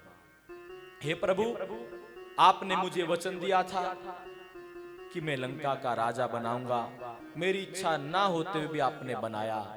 प्रभु, लेकिन एक निवेदन है, इसको स्वीकार करना, मना नहीं करना। प्रभु, मैं ये पुष्पक विमान आपको अर्पण करता हूं, इसको ग्रहण करो। राम जी ने कहा, नहीं भैया, कहते नहीं, एक कवि ने लिखा है, प्रभु इसके पीछे का रहस्य भी है।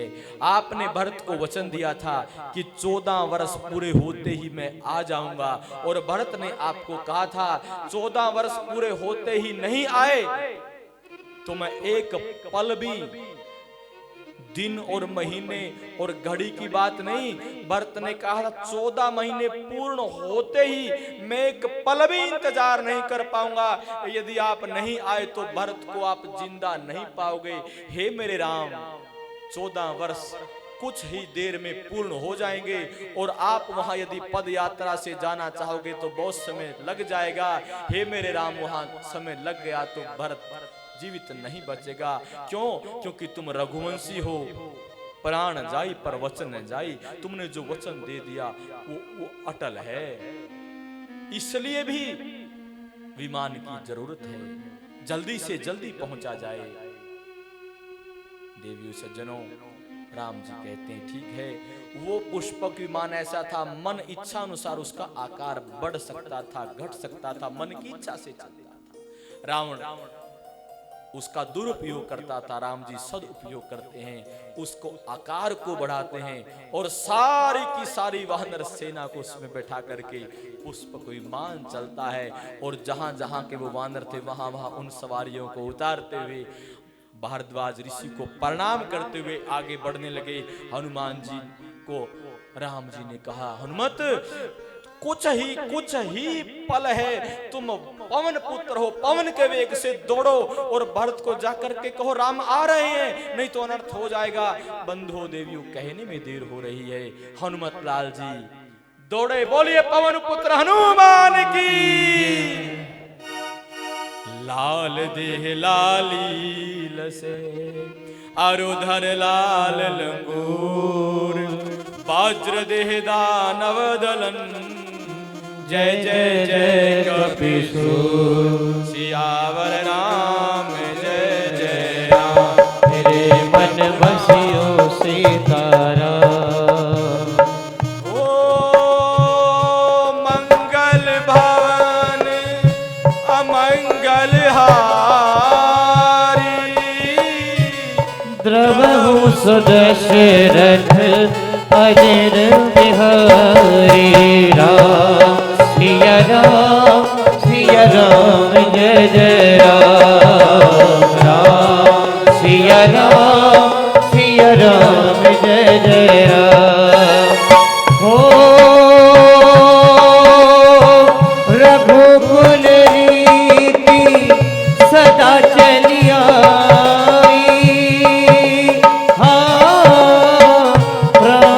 जाय पर वचन न जाय राम सिया राम जय जय राम। बोलो बोलो राम सिया राम जय जय राम।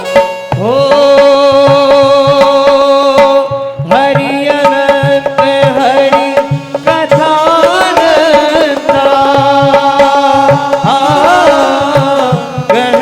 सुनिए विधि सब संता राम सिया राम जय जय राम राम सिया राम जय जय राम। सजा दो घर। अभी राम जी को आ जाना है तो मुझे याद है ये भजन गाना है। क्या होता है आप सबको ऐसा लग रहा है ना कि जैसे आपके आगे राम जी की कथा की झांकी चल रही है, लग रहा है ना? लग रहा है कि किस किस को लग रहा है? जय हो जय हो, जोरदार तालियां बजे।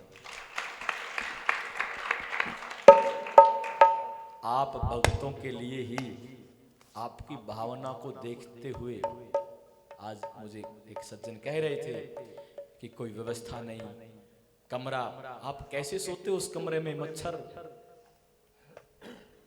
बेहाल कमरा, कोई व्यवस्था नहीं किसी भी प्रकार की।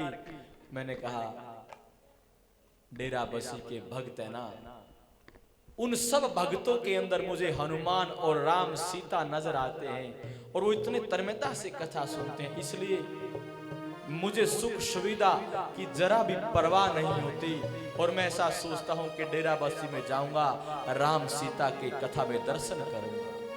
आप सब बहुत उच्च कोटि के श्रोता हैं, आपके लिए जोरदार तालियां बजें।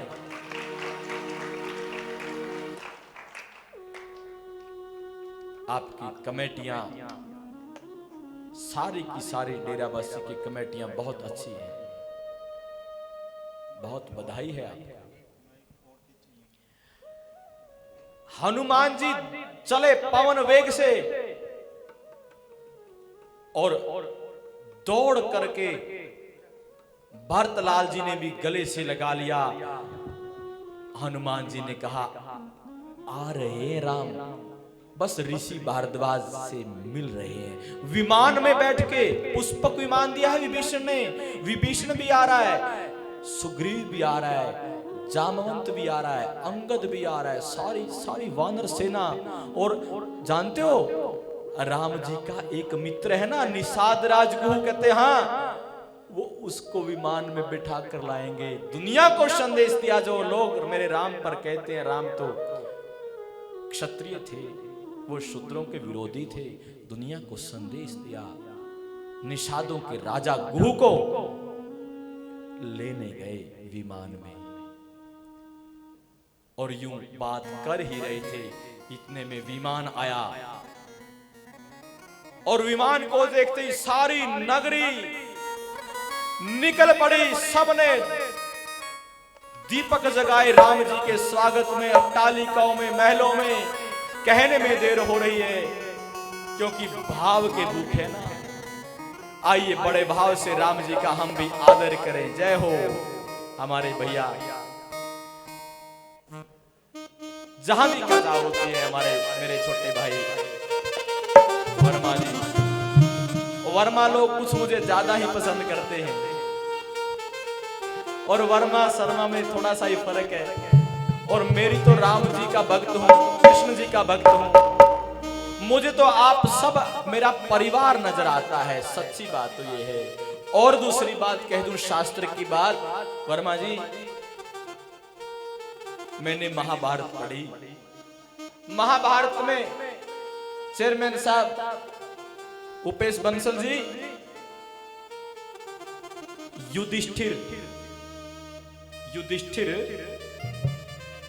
भीष्म पिता जब सरसैया पे पड़े हैं, पूछते हैं उनसे, 25 अध्याय हैं, किस बात के? युधिष्ठिर को, पांडवों को कृष्ण सहित भीष्म पिता मैंने उपदेश किया। युद्ध का तो ज्यादा थोड़े ही अध्यायों में है युद्ध, तो बाकी तो नीति है, सब सामाजिक नीति। ध्यान चाहूंगा, महाभारत में भगवान कृष्ण ने अर्जुन को उपदेश किया, वो गीता बन गई, महाभारत में है ये।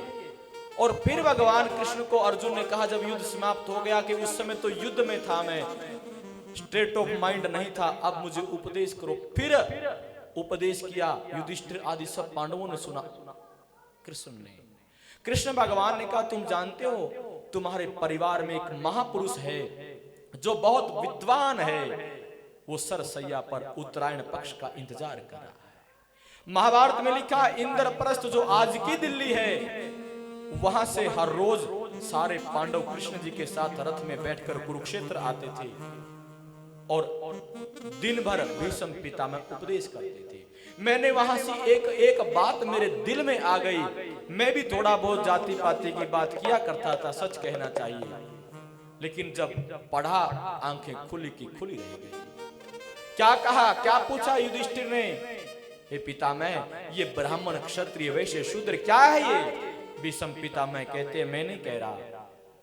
हे युधिष्ठिर सुनो, शुरू में ब्रह्मा जी पैदा हुए, ब्रह्मा जी ने ऋषियों को पैदा किया, ऋषियों ने इस संसार को बढ़ाया, इसलिए सारे के सारे ब्राह्मण हैं। फिर महाराज उन ब्राह्मणों में ही कुछ लोग वेद पढ़ने के साथ साथ युद्ध कला भी सीख गए, राजकाज भी सीख गए, इसलिए उनको कहा ये तो क्षत्रिय हैं, थे ब्राह्मण ही। उन्हीं ब्राह्मणों में से कुछ लोग खेती बाड़ी करने लगे, गौ पालन करने लगे, व्यापार करने लगे, उनको कहा गया ये तो वैश्य हैं, ये तो व्यापारी हैं। उन्हीं ब्राह्मणों में से कुछ लोग सेवा के कार्य में लग गए, उनको कहा ये सेवक हैं, सर्वेंट हैं, शूद्र हैं। वस्तुतः बेसिकली मूलतः सबके सब धरती पर जितने मानव हैं सब ब्राह्मण हैं। शास्त्र प्रमाण है महाराज। आज भी जो डीसी है, आईएएस है, चाहे वो किसी जाति का, उसको क्या बोलेंगे? आईएएस बोलेंगे ना। जो डॉक्टर है किसी भी जाति का, वो क्या है? डॉक्टर है। जो दुकानदार है उसको सेठ जी, व्यापारी, दुकानदार ही कहेंगे ना। जो एडवोकेट है वो एडवोकेट ही है, जो टीचर है वो टीचर ही है, जो किसी फैक्ट्री में, कारखाने में कोई मशीन पर काम करता है, कोई कहीं काम करता है, कोई स्टोर का कीपर है, वो वही कहलाएगा ना। जो 4th क्लास है उसको सब 4th क्लास ही तो बोलेंगे। वही व्यवस्था थी, बस उसका नाम वर्ण व्यवस्था हो गया। वर्ण में क्या था? कोई भी शूद्र ज्ञान के द्वारा, तपस्या के द्वारा आत्मा, परमात्मा, जीव और ब्रह्म को तत्व से जानकर ब्राह्मण का पद पा सकता था।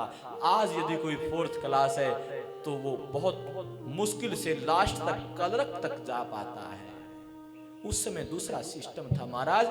जो ज्ञानी है, जो तत्व ज्ञानी है, वो कभी भेद भाव नहीं करता। उसके लिए ऐसे ब्राह्मण, ऐसे क्षत्रिय, ऐसे वैश्य, ऐसे शूद्र, क्योंकि वो आत्म दृष्टि देखता है। जो ब्राह्मण शास्त्रों में लिखा है, कई ब्राह्मण देवता मेरी बात का बुरा मान जाते हैं, लेकिन लिखा है, मनुस्मृति कहती है, यदि कोई ब्राह्मण जन्म पाकर कर्म ना करे कोई बात नहीं, लेकिन यदि ब्राह्मण का शरीर है, शराब का सेवन करता है, मांस खाता है, वेश्याओं के पास जाता है, तो वो ब्राह्मण क्या कहलाता है? अधम ब्राह्मण कहलाता है। अधम। एक जगह तो बिल्कुल कलम तोड़ दी, लिख दिया, ऐसा ब्राह्मण दुष्ट कहलाएगा। क्या कहलाएगा? और उससे श्रेष्ठ तो वो शूद्र है जो गलत काम नहीं करता। हमारे यहाँ कर्म की पूजा है, जाति की पूजा बोलो ना नहीं। जो व्यक्ति ज्ञानी है, जिसके अंदर गुण है, उसको कभी जाति पाति की बात करने की जरूरत ही नहीं पड़ती। लेकिन जो गुणहीन है, जिनके पास कोई गुण नहीं, कोई क्वालिटी नहीं, वो जनता को पीछे लगाने के लिए क्या करेंगे, मैं फला जाति का हूं, मैं फला धर्म का हूं, मैं फला क्षेत्र का हूं। आपको लगता है मैं 8 दिन से अब और 9 दिन पहले यहाँ कथा कह के गया, आपको ऐसा महसूस होता होगा कि पंडित जी तो हमारे ही मिलते जुलते से, हमारे ही परिवार के। लगता है, किस किस को लगता है? तो जब आपको लगता है कि मैं आपके परिवार का हूं, मुझे भी लगता है, तो मुझे क्या जरूरत है जाति पाति धर्म क्षेत्र की बात करने की? यदि मुझे कथा लेश मात्र भी ना आती हो, थोड़ी बहुत कहीं से सीखी, और फिर क्या करेंगे टाइम पास के लिए, कोई जाति की बात, कोई नफरत फैलाने की बात, कोई कहीं जो हम देखते ना फेसबुक पे, यूट्यूब पे, व्हाट्सएप ग्रुपों में, क्या है वो जो जाति पाति के नाम पर लोगों को लड़ाने की बात करते हैं। मैं दावा करता हूं उन्होंने किसी ने भी शास्त्रों का प्रॉपर अध्ययन किया ही नहीं, किसी ने नहीं किया। जब हम पूरा ए से लेकर जेड तक शास्त्रों को पढ़ेंगे तो सब कुछ समझ में आ जाएगा। बोलो नारायण भगवान। 36 बिरादरी एक है, सब हम एक हैं। राम जी सबके अंदर वास करते हैं सूक्ष्म रूप में। सबके सब ने स्वागत किया, सबके सब ने दीपक जलाए, और भरत ने तो नाचने लगा, मेरा भरत विमान उतरता, कहने में देर हो रही है, होने में देर नहीं। जैसे उतरा भगवान आए और सब आरती लेकर के यूं आरती करते हैं। आइए हम भी बड़े भाव से मेरे साथी वर्मा जी के साथ जय हो। बोलो सियावर रामचंद्र की जय हो। सजा दो घर को गुलशन सा, सजा दो घर को गुलशन सा, अवध में राम आए हैं। सजा दो घर को गुलशन सा, अवध में राम आए। बोलो सजा दो घर को गुलशन सा, अवध में राम आए हैं। सजा दो घर को गुलशन सा, अवध में राम आए हैं। अवध में राम आए हैं, अवध में राम आए हैं। अवध में राम आए हैं, अवध में राम आए हैं। अवध में राम आए हैं। लगे कुटिया भी दुल्हन से, लगे कुटिया भी दुल्हन से, अवध में राम आए हैं। सजा दो घर को गुलशन सा, सभी बोलो। अवध में राम आए हैं। ओ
लगे कुटिया रे दुल्हन से अवध में राम आए हैं। सजा दो घर वो गुलशन सा अवध में राम आए हैं।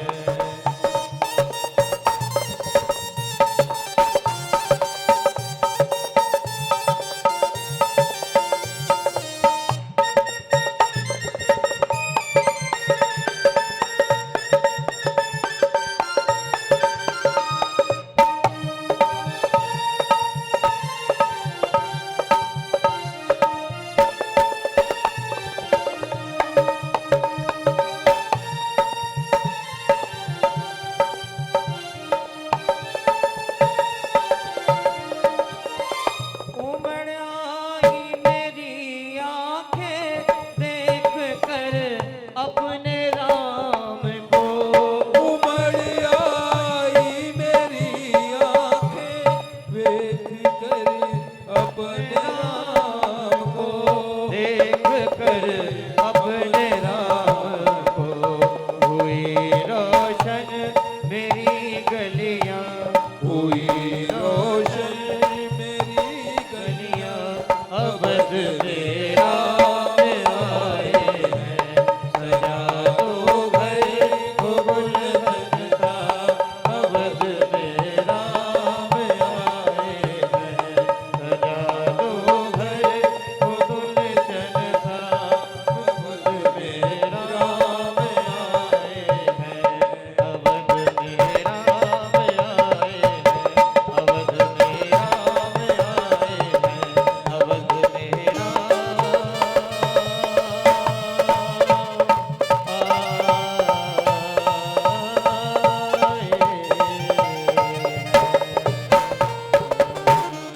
बोलो मर्यादा पुरुषोत्तम श्री रामचंद्र भगवान की जय हो। भगवान का सत्कार किया गया, स्वागत किया गया। सबसे पहले मेरे राम माँ केकई के महल में गए। माँ केकई फूट फूट कर रोने लगी। हे राम, धन्य है तुम, धन्य है तुम्हारी मर्यादा। मेरे कारण आप 14 वर्ष वनों में रहे, सीता जी ने इतने दुख उठाए, फिर भी आप सबसे पहले मेरे चरणों को प्रणाम करने आए। हाथ जोड़ती है माँ, मुझे क्षमा कर दो माँ। हाथ पकड़ लिए राम जी ने। माँ बेटे के आगे हाथ जोड़े, उस बेटे का जीवन धिक्कार है माँ। आप वनों में नहीं भेजते माँ, हम कैसे ऋषियों के दर्शन कर पाते, उपदेश सुन पाते, तीर्थों का दर्शन कर पाते। माँ, बहुत से राक्षस ऋषियों को मार मार करके खाते थे माँ। यदि हम वनों में ना जाते तो धरती पर ऋषियों का समूल नाश हो जाता, ऋषि बचते नहीं, धर्म खत्म हो जाता। माँ, आपने हमें भेजा, हम उन दुष्टों का समूल नाश करके आए, धर्म की रक्षा की। माँ राम, तुम धन्य हो। गुरु वशिष्ठ को केकई कहती है, हे गुरुजी, अब सो हुआ, अब देर ना करो, अब तुरंत राम जी को राज्य पर अभिषिक्त करो, अभिषेक कर दो। माँ सुमित्रा के महल में गई, सुमित्रा को प्रणाम किया। सुमित्रा ने पूछा, हे राम, लक्ष्मण ने आपकी ठीक सी सेवा तो की है ना? राम जी अश्रुधारा बहने लगे। माँ, मेरा भाई लक्ष्मण 14 वर्ष एक पल भी माँ सोया नहीं।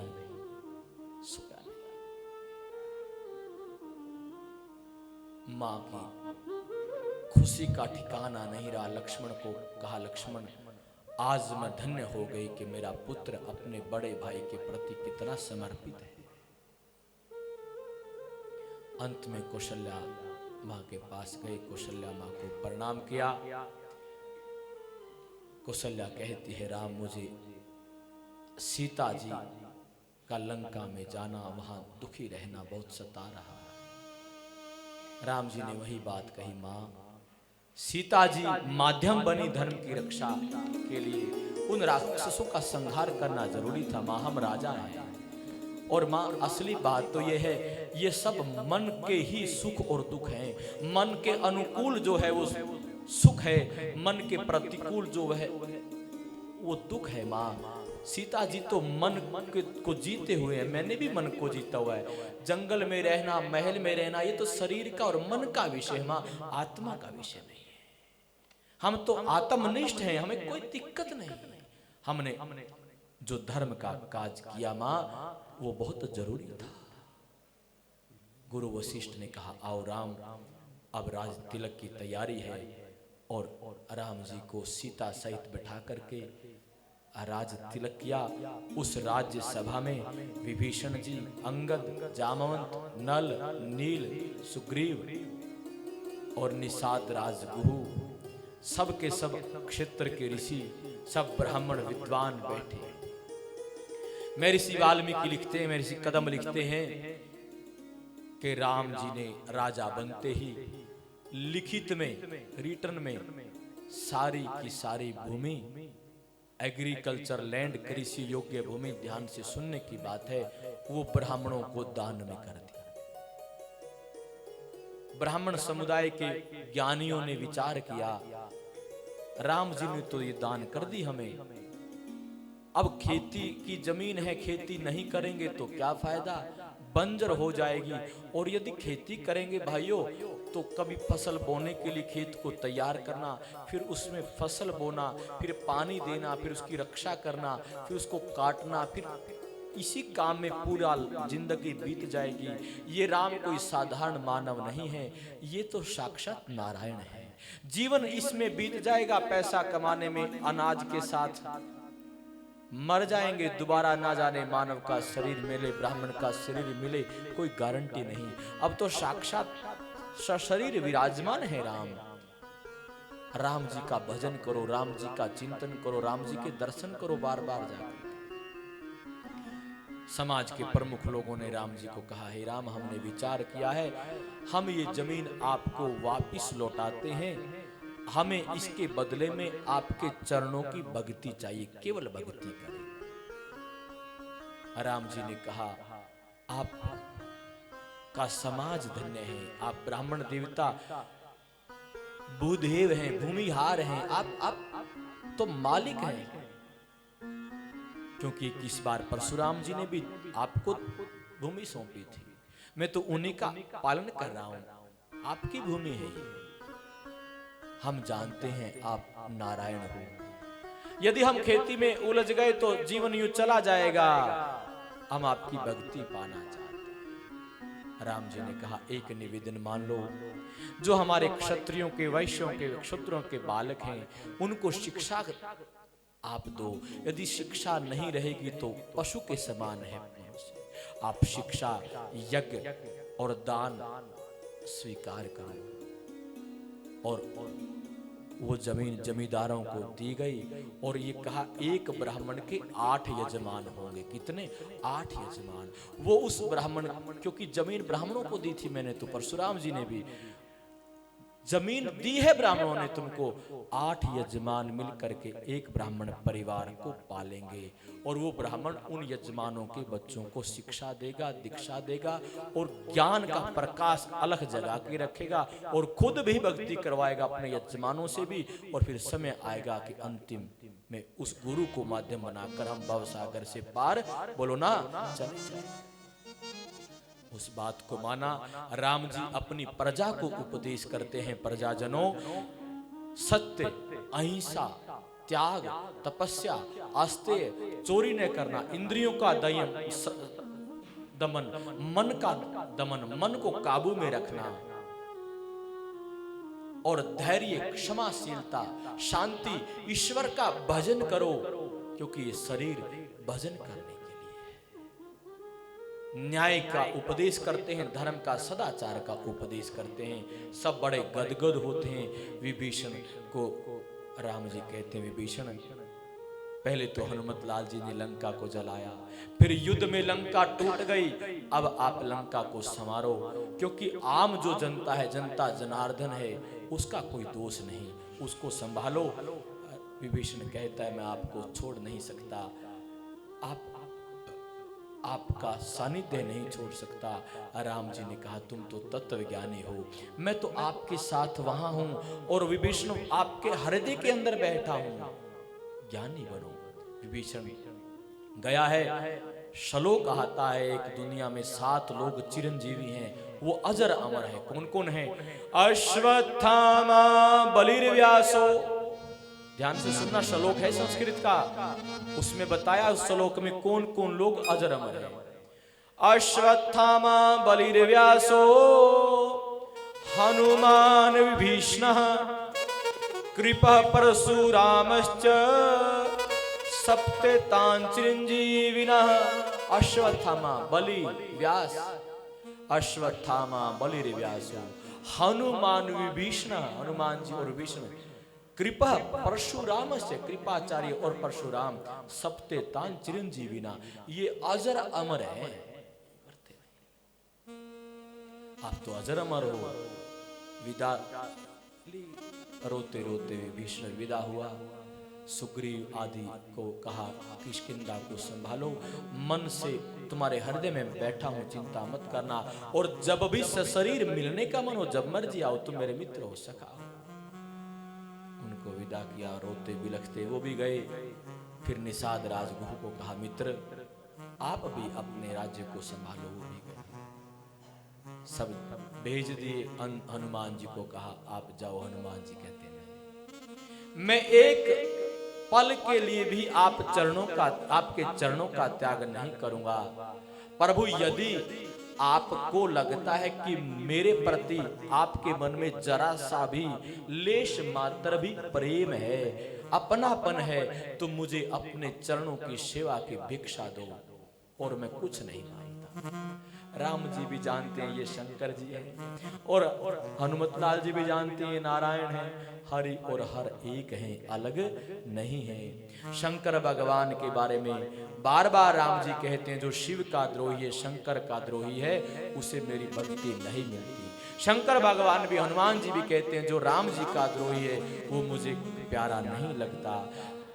गले लगाया हनुमत लाल को, हे हनुमत कैसी बात करते हो, तुम्हारे तो मेरे ऊपर इतने ऋण हैं, मैं उऋण नहीं हो सकता। सीता जी ने भी कहा ये मेरा सबसे प्रिय बेटा है, इसको तो अपने पास ही रखेंगे। बोलिए सियावर रामचंद्र जी महाराज की जय, पवन सुत हनुमान की जय। राम, सीता, लक्ष्मण, उर्मिला बहुत सालों बाद अब पुनः अपने गृहस्थ में प्रवेश कर रहे हैं। जब राम जी का विवाह हुआ था वनवास जाने से पहले, तब राम और सीता 1 साल इकट्ठे रहे। अब फिर इकट्ठे राजमहल में राम जी ने राज्य की ऐसी व्यवस्था की कि सबको न्याय मिले। राम जी सारी प्रजा को अपने बच्चों की तरह समझते हैं, परिवार की तरह समझते हैं। राम जी के राज्य में कोई दुखी नहीं, कोई दुखी नहीं, कोई रोगी नहीं। समय पर वर्षा होती है, समय पर सब कुछ होता है, अच्छी खेती बाड़ी होती है। पिता के आगे पुत्र मरता नहीं, कोई चोर डकैत नहीं निवास करता, लोग खुले दरवाजे रखते हैं, कोई चोरी आदि का भय नहीं। कोई जानवर हिंसा नहीं करता, मनुष्य की तो बात छोड़िए, जानवर तक शांत हैं, शेर, सिंह, हाथी सब शांत हैं। देवियों सज्जनों, महर्षि वाल्मीकि राम जी के समकालीन हुए। महर्षि वाल्मीकि जी ने सीता जी का वन जाने का उल्लेख किया है, परंतु तुलसी बाबा राम जी को अपना इष्ट देव मानते हुए कलयुग के हिसाब से शास्त्र को लिखा है।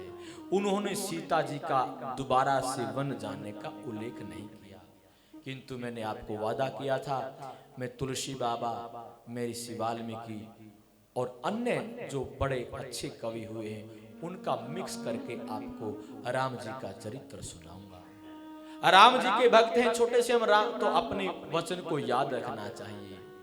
और हम वाल्मीकि जी महाराज का आदर करते हैं। वाल्मीकि समुदाय का आदर करते हैं, उनको बुरा ना लगे।